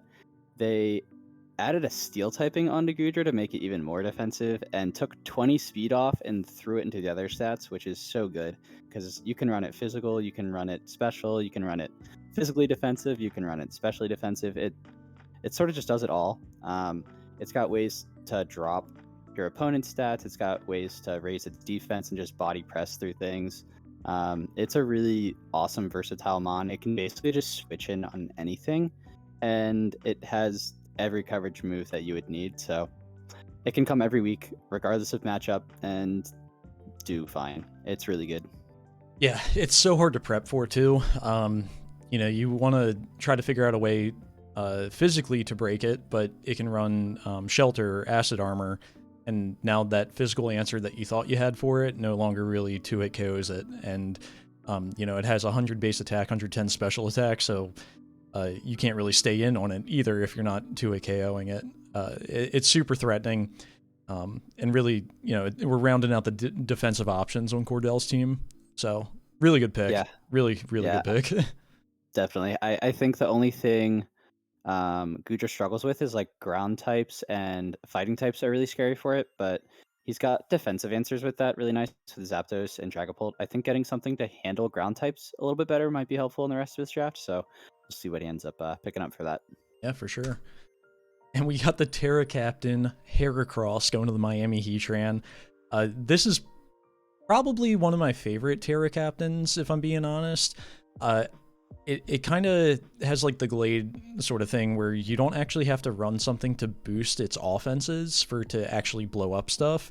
And with Terra, it has the ability to go like Terra Steel or Terra Rock, something that resists flying, and get a Trailblaze up, which boosts its speed by 1 stage. And thankfully, Heracross has a speed tier that can really benefit from that and outpace the higher speed mons in the league. And, Guts boosted, Mega Horns, Close Combats. I think it has knockoff. It can just go through anything. Yeah. Having Trailblaze now is really good for it because it doesn't have to run a Scarf. So it can either go Moxie or Guts and just sort of pick up kills pretty easily. Having the slow momentum with Slowking is really good. You can just Snowscape out, or whatever it is, Chilly Reception out, into Heracross on a mon that forces a switch, and sort of just Trailblaze and get up a free speed boost while your Flame Orb activates or something like that. And then it's going to be really difficult. You don't even have to Terra right away. You can keep that hidden, just force a switch and hold off on it, and that thing becomes really scary. And he's got some really good defensive options that even if they come in and force Heracross out, it can just come back later. Yeah, absolutely. And with Terra, it actually opens up him to run like a Rest Talk set with Bulk Up, where he can choose a coverage move he wants and then Terra defensively, and it has a good enough special defense where you don't have to invest too much into that, and you can allow your Bulk Ups to help your physical side, and you get Guts boost off of being asleep. So whatever move you end up using is actually going to hit harder too. Yep, he's got a little bit of a fairy weakness, but Heatran is arguably one of the best fairy answers offensively and defensively, so not too much to worry about there, but something to keep in mind. Yeah, totally. All right, Rotom Heat. I think this is just like a great glue piece onto Berg's team. It goes great with Toxtricity, of course, and it's just more momentum to get his hard hitters in. Rotom did get a little bit nerfed this gen, not having Defog, and it lost Pain Split. So you kind of have to make the judgment call each week. Am I going to be able to get rid of rocks? Now he has Corviknight, so this probably works great. But you either run boots or you run leftovers, and you don't have a whole lot of flexibility outside of that if you're going defensively with it. But given his team, he can run this offensively. He can throw specs on there. He can trick a specs onto something that's annoying for the other mons and prevent their recovery or whatever. Yeah, I'm excited about this. I think it just is a glue piece overall. Yeah. Rotom is awesome. He's got some Will-O-Wisp help now to make his bulky offense even bulkier, which is really cool. It's going to be really hard to break through his team once you get burned. And yeah, you can just go bulky Rotom, have no speed, and get a slow Volt Switch to get Toxtricity in, which is pretty cool. Yeah, good pick. Can't go wrong with Rotom Heat. And 10 points is a pretty good steal for it. Yeah, right. All right, we got Big Dirge, Steve Irwin going to the Lavender Town Ghouls. Here's the ghost type I was just talking about. Yeah, so he has a Spin Blocker, a Defiant Mon. He can just layer spikes with Greninja, and those are going to just be there or deal with the consequences. Dirge can also be offensive. Torch Song boosting its special attack every time it clicks it. It's an unaware Pokemon, which is really, really useful in draft. I've noticed that like setup mons are kind of what a lot of people gravitate towards in order to break teams, because you can cater your other coverage moves with the setup move for the opponent's team, and it's more viable than running it on ladder. So having something unaware is going to be very useful for that, and another ice resist, of course. Yeah, Skeletor is super cool. E loves his ghost types. Little ground weak with King Gambit and Skeletor, but Dragonite is an awesome ground immunity to have. So pretty cool. You know, you could just go full bulk and start boosting up your special attack. It's a really good mon. It can be a switch into a ton of things. It's a shame that it's not a Terra Captain. It would be so good with it, but you know, It'd be too good. That's 11. why. Yep. Exactly. I'm looking at his team, and thankfully it's not in the format, but man, Mamoswine would eat him alive. Yeah, that's true. Also, Unaware is just a really awesome ability. So good. So. Yeah, for sure. All right, Lucario going to Dodge. Getting his fighting type for Psy-Fighting Dark Core. I think this was originally his plan for a Terra Captain, because it has great coverage moves, and it's a little tough to prep for because you do have to be ready for physical and special. And it adds priority to his team, which I think was definitely going to help as well. Yeah, Lucario makes a really strong Terra Captain, especially if it goes Terra Normal and just fires off ridiculous extreme speeds. Super good mon. Not the most defensive steel type out there, but it's pretty fast and hits hard. So yeah, pretty good. Yeah, he gets screens up. Everything on his team is defensive at that point. So yeah, exactly. The support from Grim to get this to get like an SD, and then even without Terra, like you still have Bullet Punch and extreme speed that's going to blow things up. Yep. That would still be really good to throw a Life Orb on it. Yeah, and it's another mon that doesn't really care about hazards. So you know, you're really you're not concerned about the removal at this point at all. Yeah, and you can just go full bulk essentially and just run like no speed and go extreme speed Bullet Punch, and you're pretty good. Yeah, totally. He's probably going to need something to deal with water types on this team. Just kind of looking at where we're going in that direction. Water types and like grass types are a little bit concerning, but of course Mew can kind of be flexible and make it work. Yeah, that's definitely true. All right, the second Fire Ghost of this round, going Terra Captain, Hisuian Typhlosion to Graham. This pick surprised me a little bit, but I think it works. He needed a Fire type to help with some of his ice weaknesses that he's been adding up between Landorus and Hydreigon. And yeah, it's just a good offensive answer for ice types for sure. Yeah, I mean, Terra Fire Typhlosion is gonna hurt. That's gonna be a really strong fire move coming out. It also gets Frisk, which is a really cool hidden ability. Mm-hmm. It's a shame it doesn't have a little bit more offensive of a hidden ability, but it's really useful for draft, picking out which item it has early on. Its speed tier is a little bit of an overlap with Hydreigon, but you know, not the end of the world. He's really stacking on these special attacking monsters, which is Yep. going to be really hard to handle. I know we've mentioned it before, but this thing's even stronger than normal Typhlosion, so not looking Exactly. forward to that. Right. Yeah. Terrafire eruptions. Like, come on. And it has a new move that's Ghost type. It's essentially Hex and like Scald together. It has a chance to burn you, and then it does double damage if the opponent is statused. So like you can just throw like a choice item on this and keep spamming that move and fish for status, and then now you're hitting even stronger. So yeah, I like the mon itself a lot. Yeah, it's a really cool mon. I'm excited to see how he uses it. If he goes for a more defensive Terra type to try and live a little bit longer to get those burns off, or if he's gonna go just full offense and just nuke stuff. Yeah, blow holes in the special walls for the rest of his team. All right, Yep. and you went with Uxie Draft League special right here. Yeah, so I had my eyes on Uxie basically from the start. I really wanted to use it. It's super defensive with 130 defense and special defense. It, just a good mon. Has levitate, which is really good for Iron Moth. Gives me a nice switch into sort of just anything. With knockoff not really being around as much. This thing really appreciates it. It gets hazards. It gets U-turn. It is pretty good at just setting up since it's so bulky. Really good Rocky Helmet user or leftovers. It can set up screens. It can sort of just fit whatever defensive role I need to each week, which is really nice. Also eats fighting hits for Bundle and Masquerada too, which is good. Yeah, I mean it's essentially Mew this generation with Yeah. with Mew not having recovery.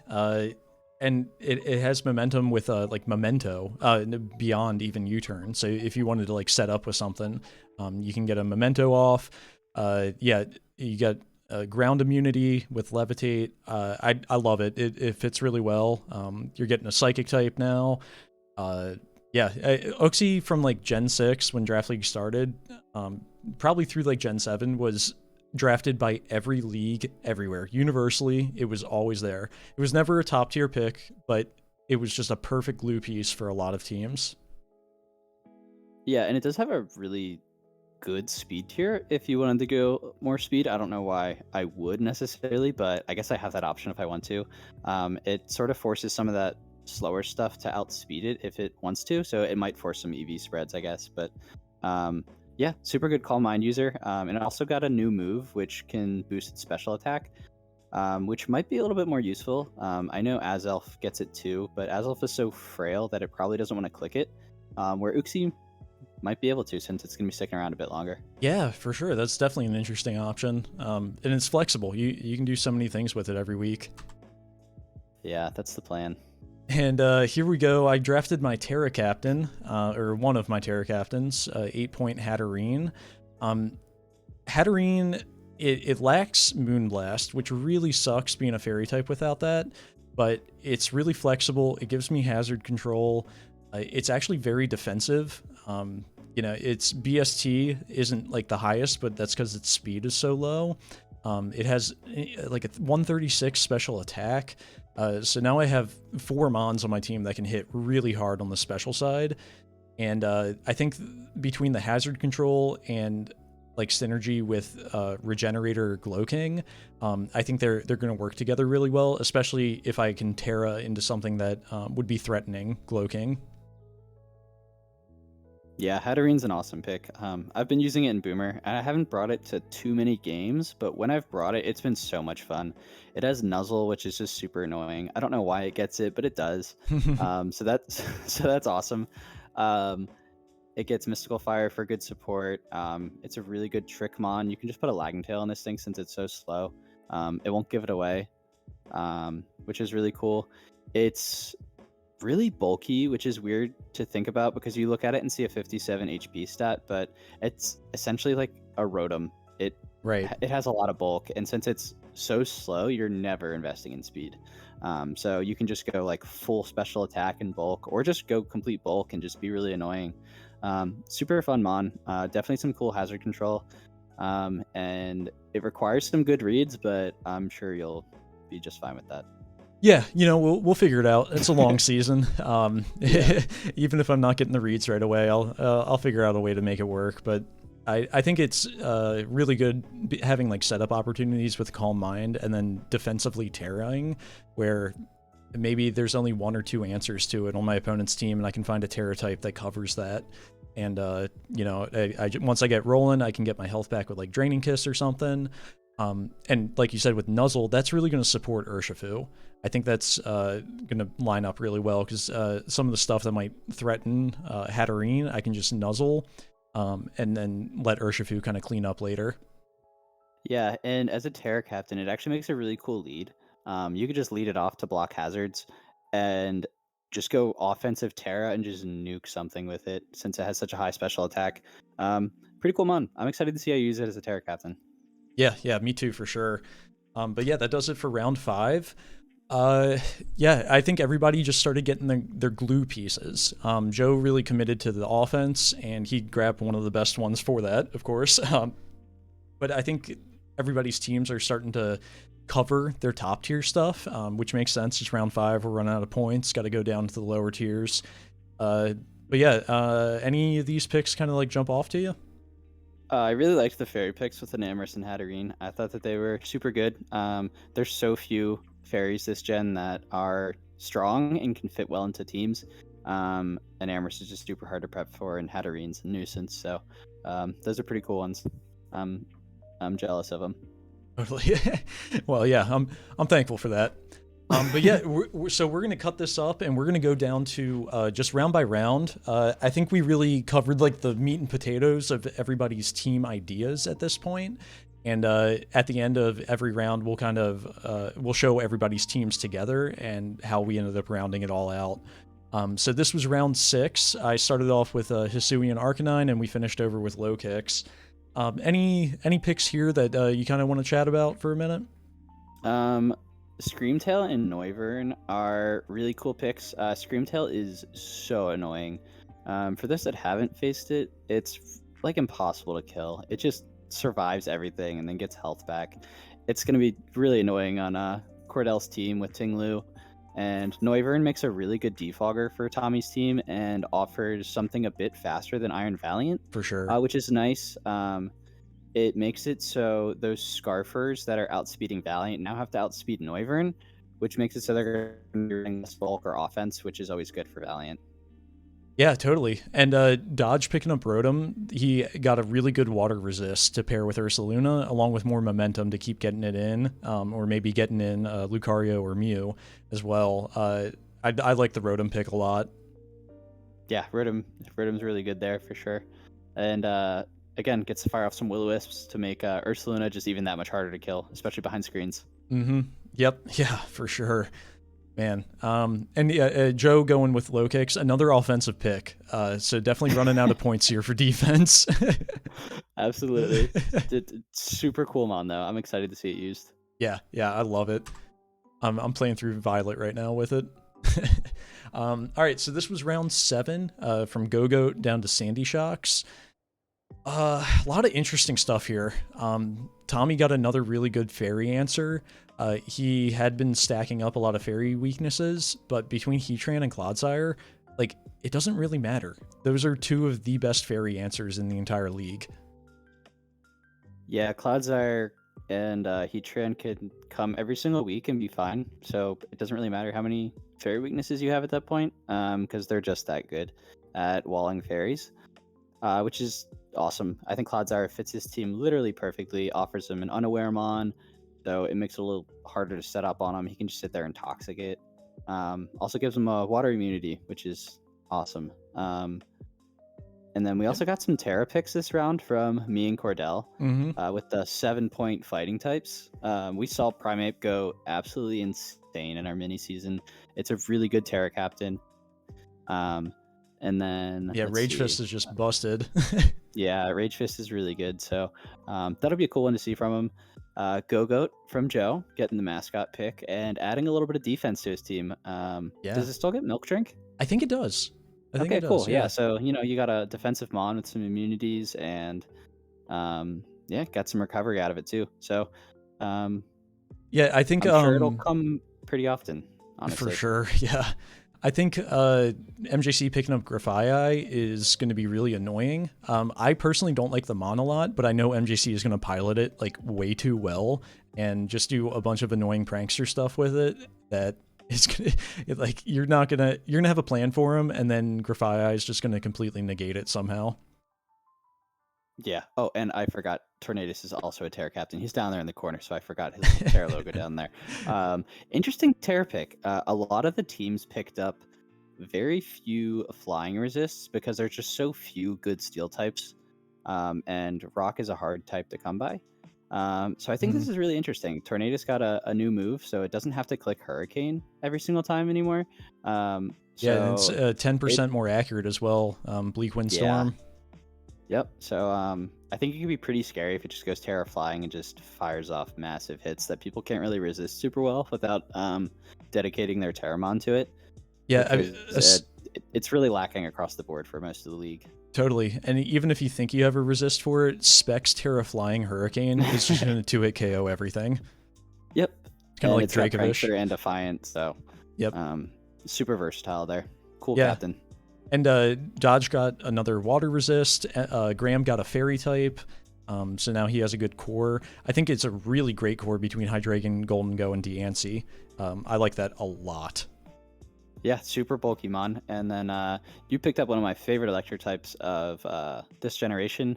Not just the new mons, but in general to pick from. Sandy Shocks, cool speed tier, awesome typing. It can go supportive and offensive, which is really nice. So, yep. Yeah. Yeah, it was another like flexible pick. I was considering getting it later in the draft, but after seeing like Tornadus and going through Boomer League without a flying resist, I definitely wanted to add something other than Arcanine to my team. Yeah, and honestly, I probably would have picked it up shortly after. I don't think I would have gotten back to you, honestly. Yeah, fair enough. It was a good time to pick it. Nice. All right, so I drafted my second Terra captain this round. I picked up Oricorio. It's not a great mon itself, right? It's down in 2 points, but I think with the flexibility of Terra and being able to choose one of its 4 forms, I can support the team offensively with it pretty well behind like a Quiver Dance. And it gives me another form of hazard removal, which I only had Hatterene at that point with Magic Bounce. Yeah, it's an interesting 2-point pick because it can do a lot for 2 points. Doesn't its signature move essentially act like Terra Blast? Yeah, so it goes off of the primary type. So yeah, I could Terra Fairy and then have like a Fairy Terra Blast essentially. Yeah, which is really cool. The only thing holding it back is it has no bulk, and it doesn't even have like a good speed tier or special attack. But at least it's versatile, and I think that's kind of the name of the game in draft. Yeah, for 2 points, you can't go wrong. Iron Thorns, awesome Terra captain. It's super strong. Excited to see Dodge use it. I'm a big Thundy T fan. Love me some Thunderous. Just he literally has like the best special attackers in the entire game. It's an assault vest is not gonna save you from Graham's team. And then Tommy picked up Tatsugiri for a cool support mon. Has a really high special attack. And can just click rapid spin, taunt, Dracos, surfs. It's it's nice. Offers another water immunity too, which is really good. Yeah. And I also really liked the Enamorous pick from MJC. He's finally starting to spend his points. Really, really bulky mon. And has the same coverage as the other Enamorous, which is terrifying.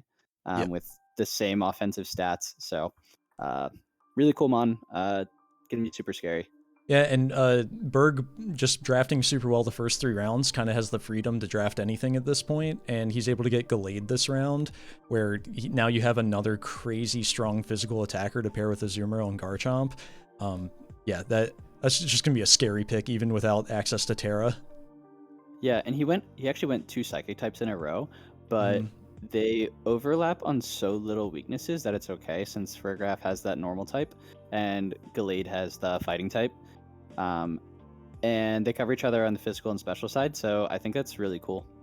Yeah, the Farigiraf like wish support, passing that to Azumarill or Garchomp, they don't have recovery. Same with like Rotom, like that pairs really well overall. 120 base HP. That's a Fat wish. Yeah, right. I mean, we saw what like Alamamola can do with a little bit more HP, basically bringing something back Hmm. like 80% or more. Um, and you know, Rotom having low HP, getting a wish from Farigiraf is going to be pretty tough to deal with. Yeah, absolutely. All right. Next round, we got Hisuian Electrode down to Orthworm.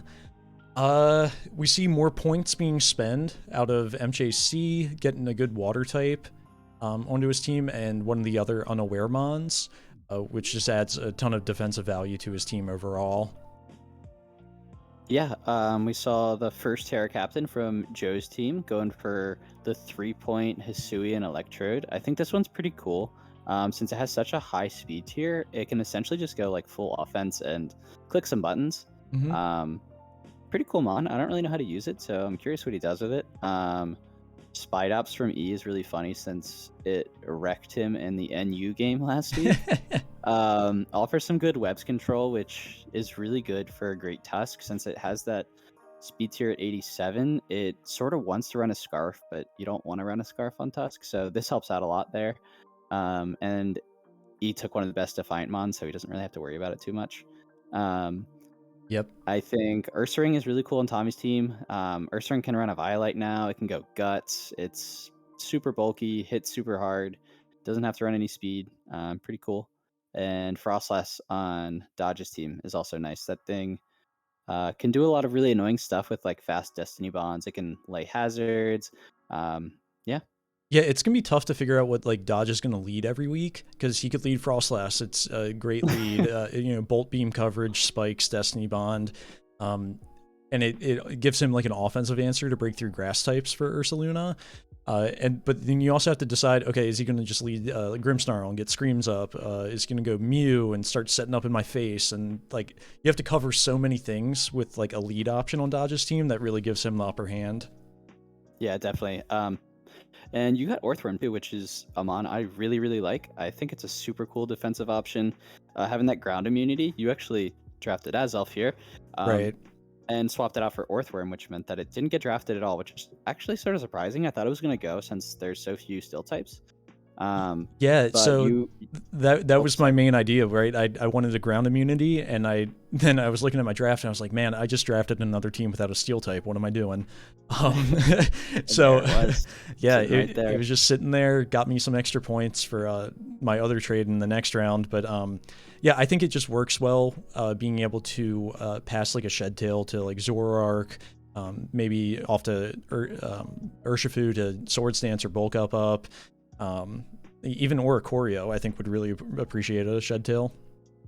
Yeah, cool mon. And you got your boy Gudra. Yeah, it found its way onto the team. I needed some extra resist that dragon types just offer, and Gudra has that natural bulk, which is really nice. And offers me a nice special attacker as well as physical if I need to. Can run weakness policy since it has that bulk and just sort of chip some stuff down, and is a reliable switch in most of the time, which is good. Yeah, it's really annoying to prep for. It might not feel like it when you're building with it, but on the other end, when you're prepping for Gudra, like it's the same thing as the Hisuian version. Not as good physically defensive, but it can still run acid armor and be a physically defensive check. And then you still need to figure out some way maybe to break it specially. But you know, you could be packing an assault vest, and now you're totally screwed. Yeah, it adds a lot in the team builder at least. And our final round of the draft here, going from Inteleon to last pick Dragalge, I went with Inteleon because I wanted something to stretch my speed a little bit higher than I think Zoroark was my fastest at that point after dropping Azelf. So I just wanted to stretch it a little bit more, and it gives me a water type that isn't Urshifu, right? Not that I'm using either one defensively, but water types are just great defensive partners regardless of their bulk.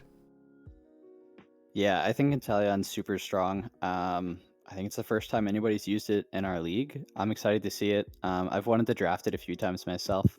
I really like the Dragalge pick from Joe. Um, it's Fantastic super Terra Captain. super offensive again, but it's got some bulk, which is cool. Adaptability as a Terra Captain is insane. So this thing's just gonna be firing off some crazy coverage and hitting really hard. So that's super cool. You can get really creative with it. I like the Halucha pick a lot from MJC. I think he really needed a solid fighting type, and this offers defog and just another hard hitter. He's got a lot of really fast mons too. And then I also really like the gold duck pick from Cordell. He needed another ice resist, and with so few points, he didn't have a whole lot of options. But Golduck's got a pretty high base stat total, so it's just sort of naturally bulky. Yeah. So yeah, not a bad pick. Yeah, I mean, you're just, it's 2 points. Like, there's not a ton of value down there. Yeah, so I like Dodge's pick of Vivillon. He was really good with Butterfree last season, and I think Vivillon is just like mega Butterfree. It's just better. Compound Eyes, Sleep Powder, better speed tier than Butterfree. Kind of does the same thing where you're just throwing off like Hurricanes and Bug Buzzes and whatever. But yeah, I think he's going to be able to play it really well. He had a lot of success previously. Yeah, it seems like a fitting mon for Dodge for sure. And I like the Hisuian Quillfish. Really good support option with a Violate on like the physically defensive side. We saw a couple not fully evolved mons go this round with Morgrim, and then you picked up your Terra Captain Carkol. Yeah, I'm excited for Carkol. We saw somebody use it in our other draft league really, really well. I'm hoping I can use it just half as well. I'll be happy with that. It's a really nice defensive option to have, and reliable recovery or hazards removal and hazard setter, which is nice. Totally. Yeah. Yeah, I'm excited to see how you kind of end up figuring it out, and it really synergizes well with Scissor as well, giving you a fire immunity. I like that a lot. Yeah, and it gives me a flame body option too, which is really nice. So. Oh yeah, that's what I meant. I was thinking flash fire. Oh, oops, yeah. Yeah, flame body, same difference. Yeah. Whatever. All right. So yeah, here's the team summary. We got Joe's team here. Offensively, probably the scariest team in the league. Everything on his team can just hit you like an absolute truck, especially on the physical side. Averaging 93 attack out there, and then he still has stuff like Enamorus and Gengar on the specially defensive side that you can't just run physically defensive answers every week. Yeah, I mean, even Dragalge, it says it has a 97 special attack, but it really Adaptability. doesn't because of adaptability. It hits really hard, and it has really strong coverage moves too. So that's going to be hard to wall against. His speed tiers are pretty decent. Even Go-Goat being his quote bulky mon can still hit really hard. And you look at his typings, he's pretty well covered overall. He's a little weak to Fairy, which is, hard to make up for when you start off with Quaquavel and Roaring Moon. But he has a ton of offensive options to make up for it.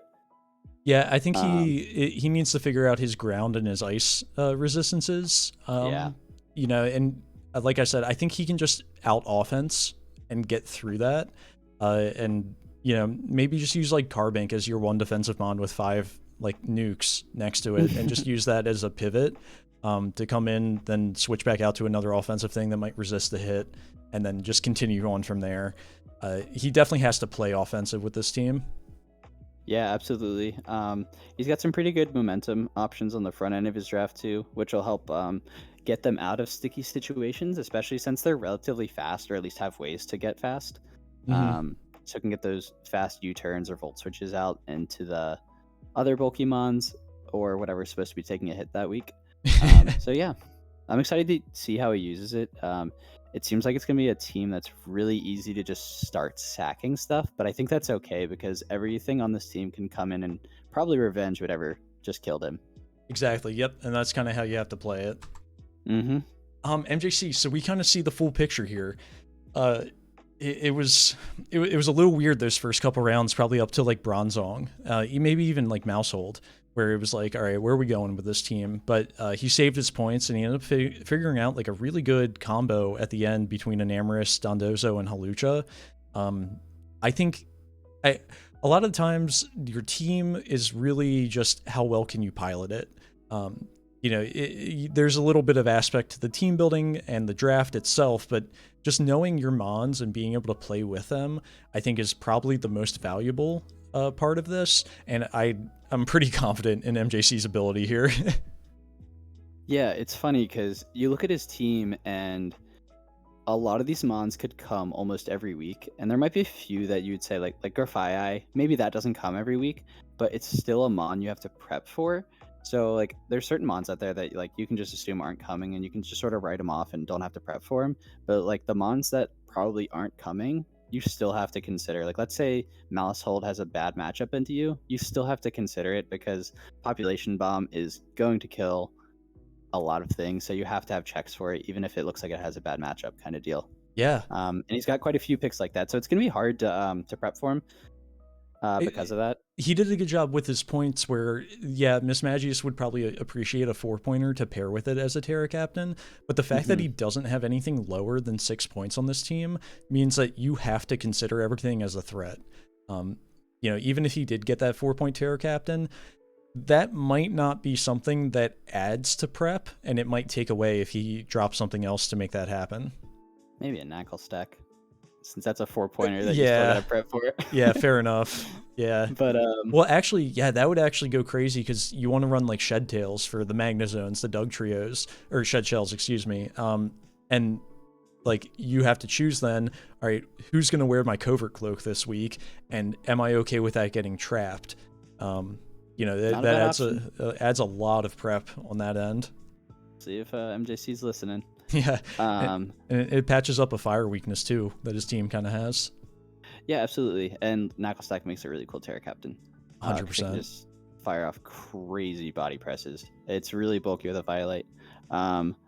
Another thing is his speed tiers are a little weird. Yeah. I'd like to see something between 60 and 105. If you've got something at that 100 speed tier, you can essentially just go full bulk because you're not outspeeding anything, and anything at 60 probably isn't outspeeding you unless it's Scarf anyway. So you're going to see some really strong bulky mons facing this team. So I think that's probably the only thing he really has to worry about. Other than that, it's a pretty well-rounded draft. Yeah, absolutely. And I think he can just pilot it well. That's kind of the core of all this. This is probably the team I'm least looking forward to prepping against. Trying to figure out a way to break the combination of Tinglu and Gudra while he has Screamtail to Wish Pass back into them is, I mean, that's just a headache. I'm not looking forward to that. Yeah, Cordell's got a really scary team.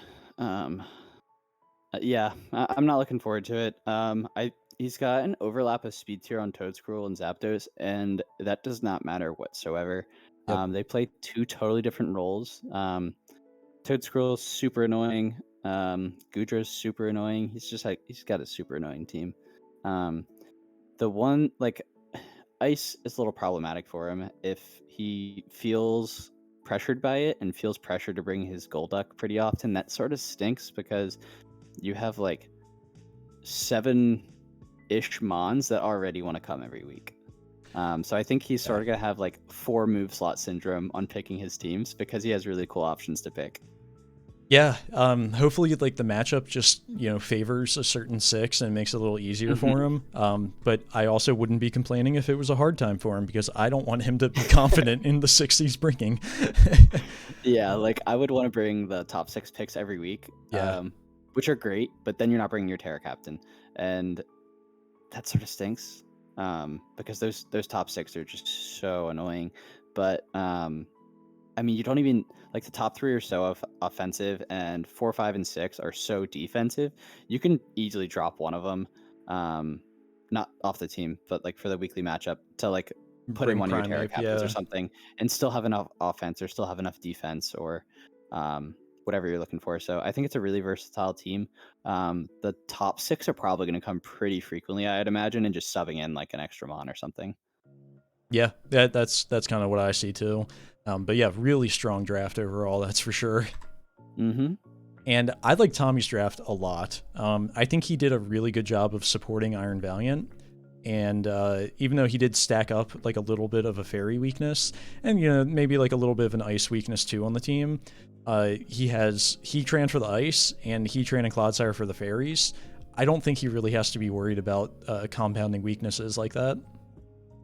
No, I mean Clodsire and Heatran, we talked about it before. They're incredible fairy weaknesses, and he's already got one of the best fairy types in the game. He's just essentially gonna have to worry about um, Enamorus, because Azu gets completely stuffed by Clodsire Yep. with Water Absorb or Unaware. You don't know which one it's gonna have, but both of them are really solid. Yeah, it's good. Good team overall. It's pretty balanced. He's got some really bulky, hard-hitting mons. I love me some Rotom Fan. A little worse this gen, but it made it so he could pick it up at a low price point. He has some cool hazard removers too, with Noivern and Tatsugiri, both being dragon, so you can sort of have the coverage ready to hit the hazard removers. But I mean, that's so minuscule. I'm literally just nitpicking here. Yeah, totally. Right. And that's honestly like, and we'll get this sense through the rest of the team summaries, but like everybody did such a good job with their draft and like the grace period, swapping in some of the stuff that they kind of missed maybe, that like none of these teams are bad. And if you just get a vibe for your team, like you can make it work no matter what. I think it was like season 2 where we definitely had some teams that were just like, what are we doing here, guys? But everybody's grown as battlers and drafters that like the competition is just going to be insane this season. Yeah, it's funny. This is the most limited draft pool we've had to draft from, yet everybody's team seems really scary. Which is really good. I'm excited to see that because that's some nice growth. Yeah, exactly. And yeah, Berg, I mean, he just had such a luxury with those first 3 picks. Like the other 7 didn't really matter, and then he got crazy offensive options on both the physical and special sides, and then he got great support options with Cryogonal, Farigiraf, and Umbreon to help his top tier stuff out. And I think like the top 3 can pretty much come every week, but you really don't know what combination of the other 7 is going to fill out the rest of the team. Yeah, it's a really well-balanced team. I think that's the best way to describe it. Spoiler alert, he's the only person whose typing chart isn't going to have any red on it, which kudos to you, Berg. Super cool. I would have liked to see something a little bit faster than Cryogonal, but because a lot of people drafted some pretty fast stuff. I don't know what options are still out there on the board or how easy that is to change, but I mean, outside of that, like the speed tiers are covered. Anything below 105 is gonna, if they're trying to speed creep, they're gonna have to be pretty close with it. He's got some really good priority with Mimikyu, Gallade, Azu. I don't know what else gets priority, but a Cryogonal with Ice Shard. He's got a freeze dry user, which is really good because there's a lot of people that have very few ice weaknesses or resists, and their resists are usually water types. Yep, exactly. So he's going to be poking some holes with Cryogonal and Azu for sure. Yeah, for sure. And like Garchomp and Azu covering the fire weakness for Corviknight and Cryogonal, where he could bring them every week, or maybe like Umbreon for a especially defensive mon. Looking at his like team average on BST, that's skewed a little bit, where Garchomp is a great physically defensive option, even though it doesn't have the highest defense stat. Sure. Same with Corviknight. It's only 105, but it is a great defensive check. And then Azumarill with 50 base attack stat is not indicative of how strong this thing can hit with huge power. I think what it actually equates to is somewhere in like the 130 range for base stat per attack. Yeah, it's really strong. So yeah, just a fantastic team. Really, really proud of Berg for this one. Yep, super well rounded. And he basically has a balanced OU team with his first 6 picks. Like, if I pulled up on the ladder right now, I could possibly see a team with those 6 picks. Like, now they can't Terra, so I'm a little less scared of it. But as far as like his typings go, it lines up really well. And I think he has the right support options with his higher tier stuff, with screens from Morgrem, webs, toxic spikes out of Spidops. You got King Gambit to deter defogs, and you have another Defiant user in Tornadus. Not that it really wants to run physically offensive, but it definitely could benefit from like a Defiant, uh, boost for a little bit. Yeah, I also really like Rotomo on this team. I think having that extra ground immunity is super nice, and the Volt switches are going to be really helpful to help get in those, God, I'd say top 5 mons.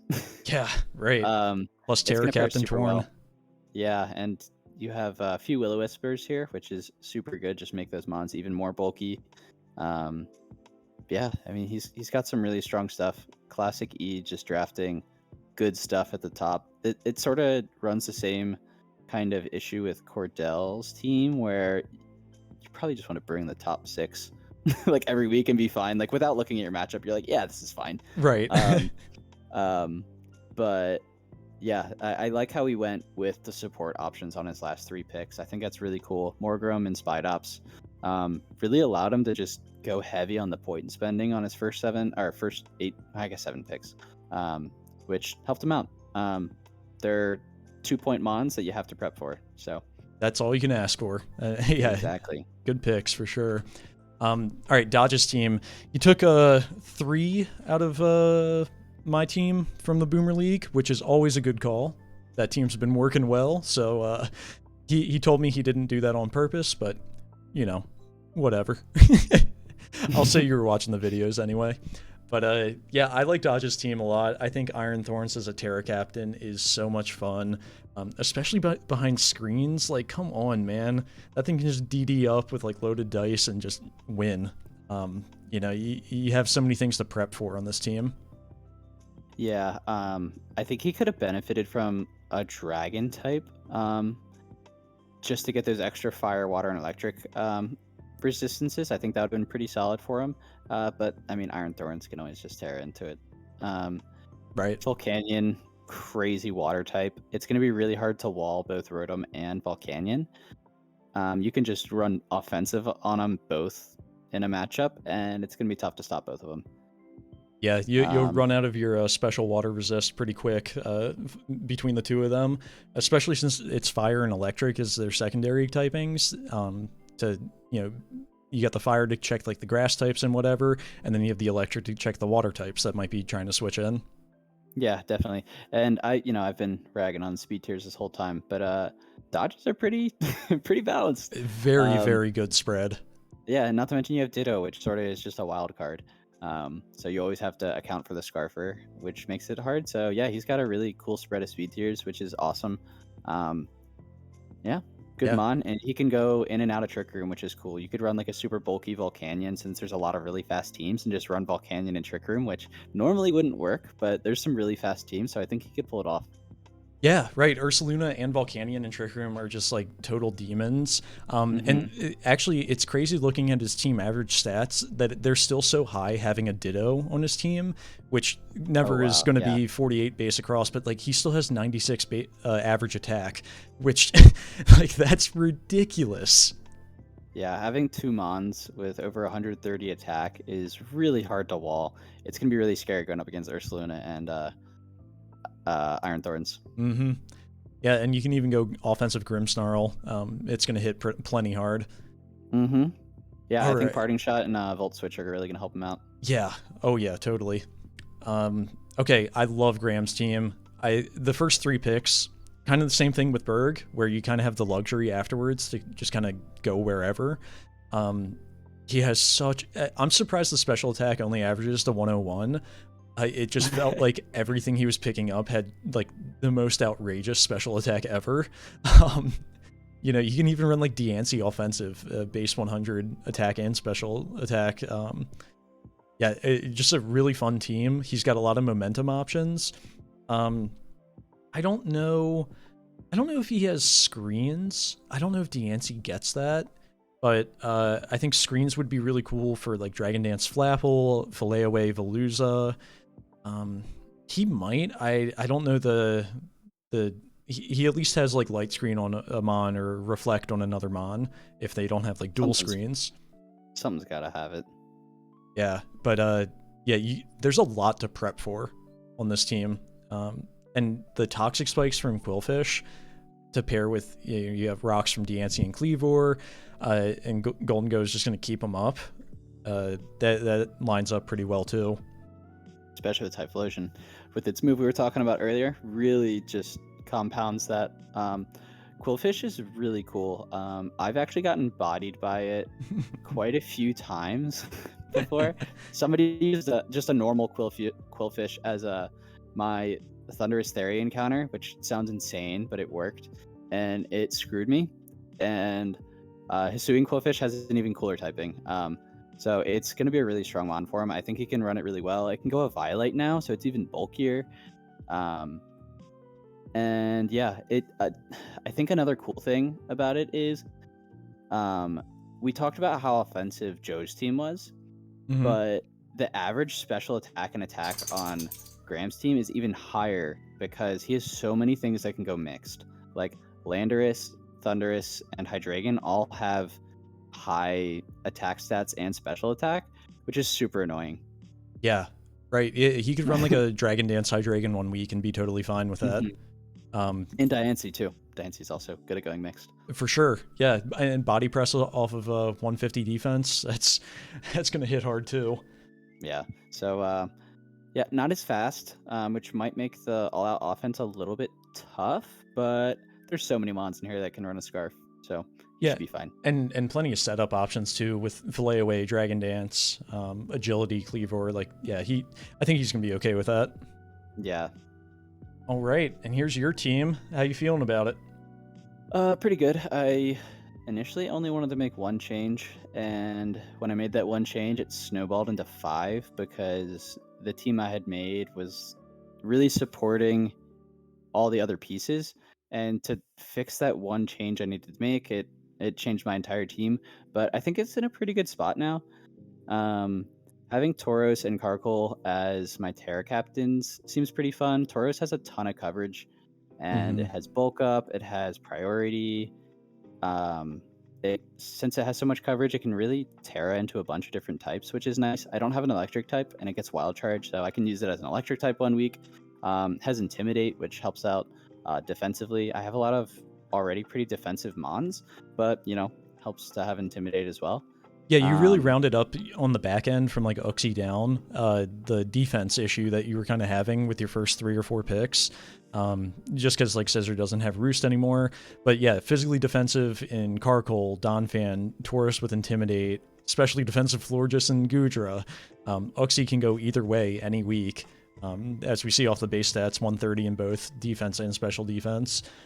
Yeah, I think you really balanced your team out really well to complement the crazy hard hitters you have at the top. Yeah, I think I'm going to struggle to figure out which hard hitters to bring each week, just because bringing the top 4 into a game might limit the amount of defense, but we'll see how it goes. I also have a ton of momentum at the top, which is really nice. And yeah, even my defensive pieces all have pretty good offense. I mean, Florges is surprisingly strong with 112 special attack, and we noticed a lot of people were weak to Fairy, so Moon Blasts off that thing are going to hurt.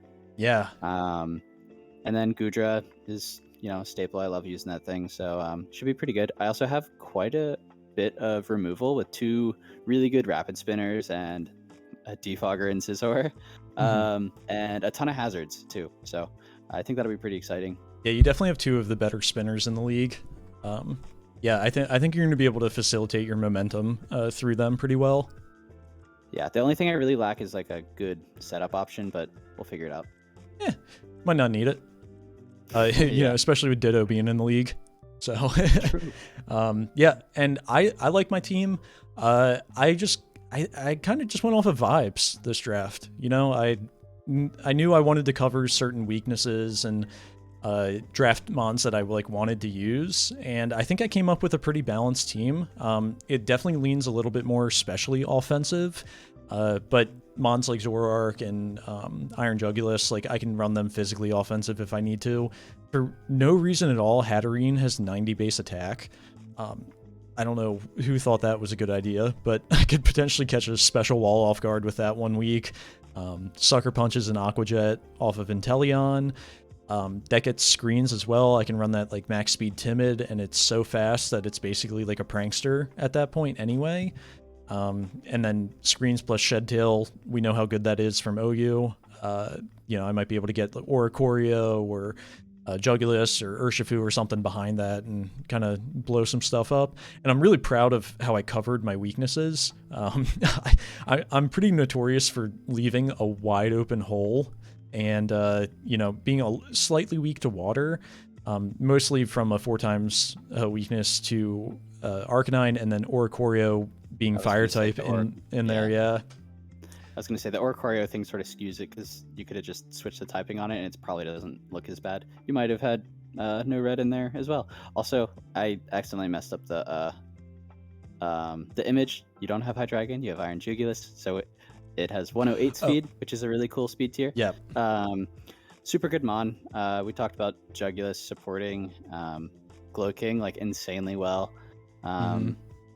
Yeah, it's an overall really cool team. I think you have a lot of Mons that just don't have switch-ins. Arcanine and Jugulus and Urshifu hit like trucks, and having Hisui and Zoroark there to sort of just bait in anything that you might have to just sort of check it, and then having Zoroark chip it down it makes you no longer have a threat or a check for those threats. So I think that's going to be really hard to prep for and be in that mindset for in the game. Man, I'm pumped for this season, and I'm so proud of everybody's draft. Like the growth that's been going on is just insane. There's no easy matchup. Every week you're gonna have to prep and be ready for the battle of your life, really. There's no stinkers out there, so good job to everybody. And Ty, thanks for hopping in and doing this with me. Ty made all these slides, guys. Give him a big shout out in the Discord. That deserves a like on the video if I've ever seen one. And thanks to E as well for helping out with all the sprites. All of them in here were essentially made by E, minus dodges, but which it's being worked on in the process. But yeah, thanks Pano for all the help. Absolutely, man. You're a beast with all these videos. I'm excited to watch the breakdowns. Yeah, I'm gonna try to be consistent this season. You guys hold me to it. I know you guys will, that's for sure. We'll bully you into it. Exactly, it always works. But hopefully you guys enjoyed, and power rankings are coming soon.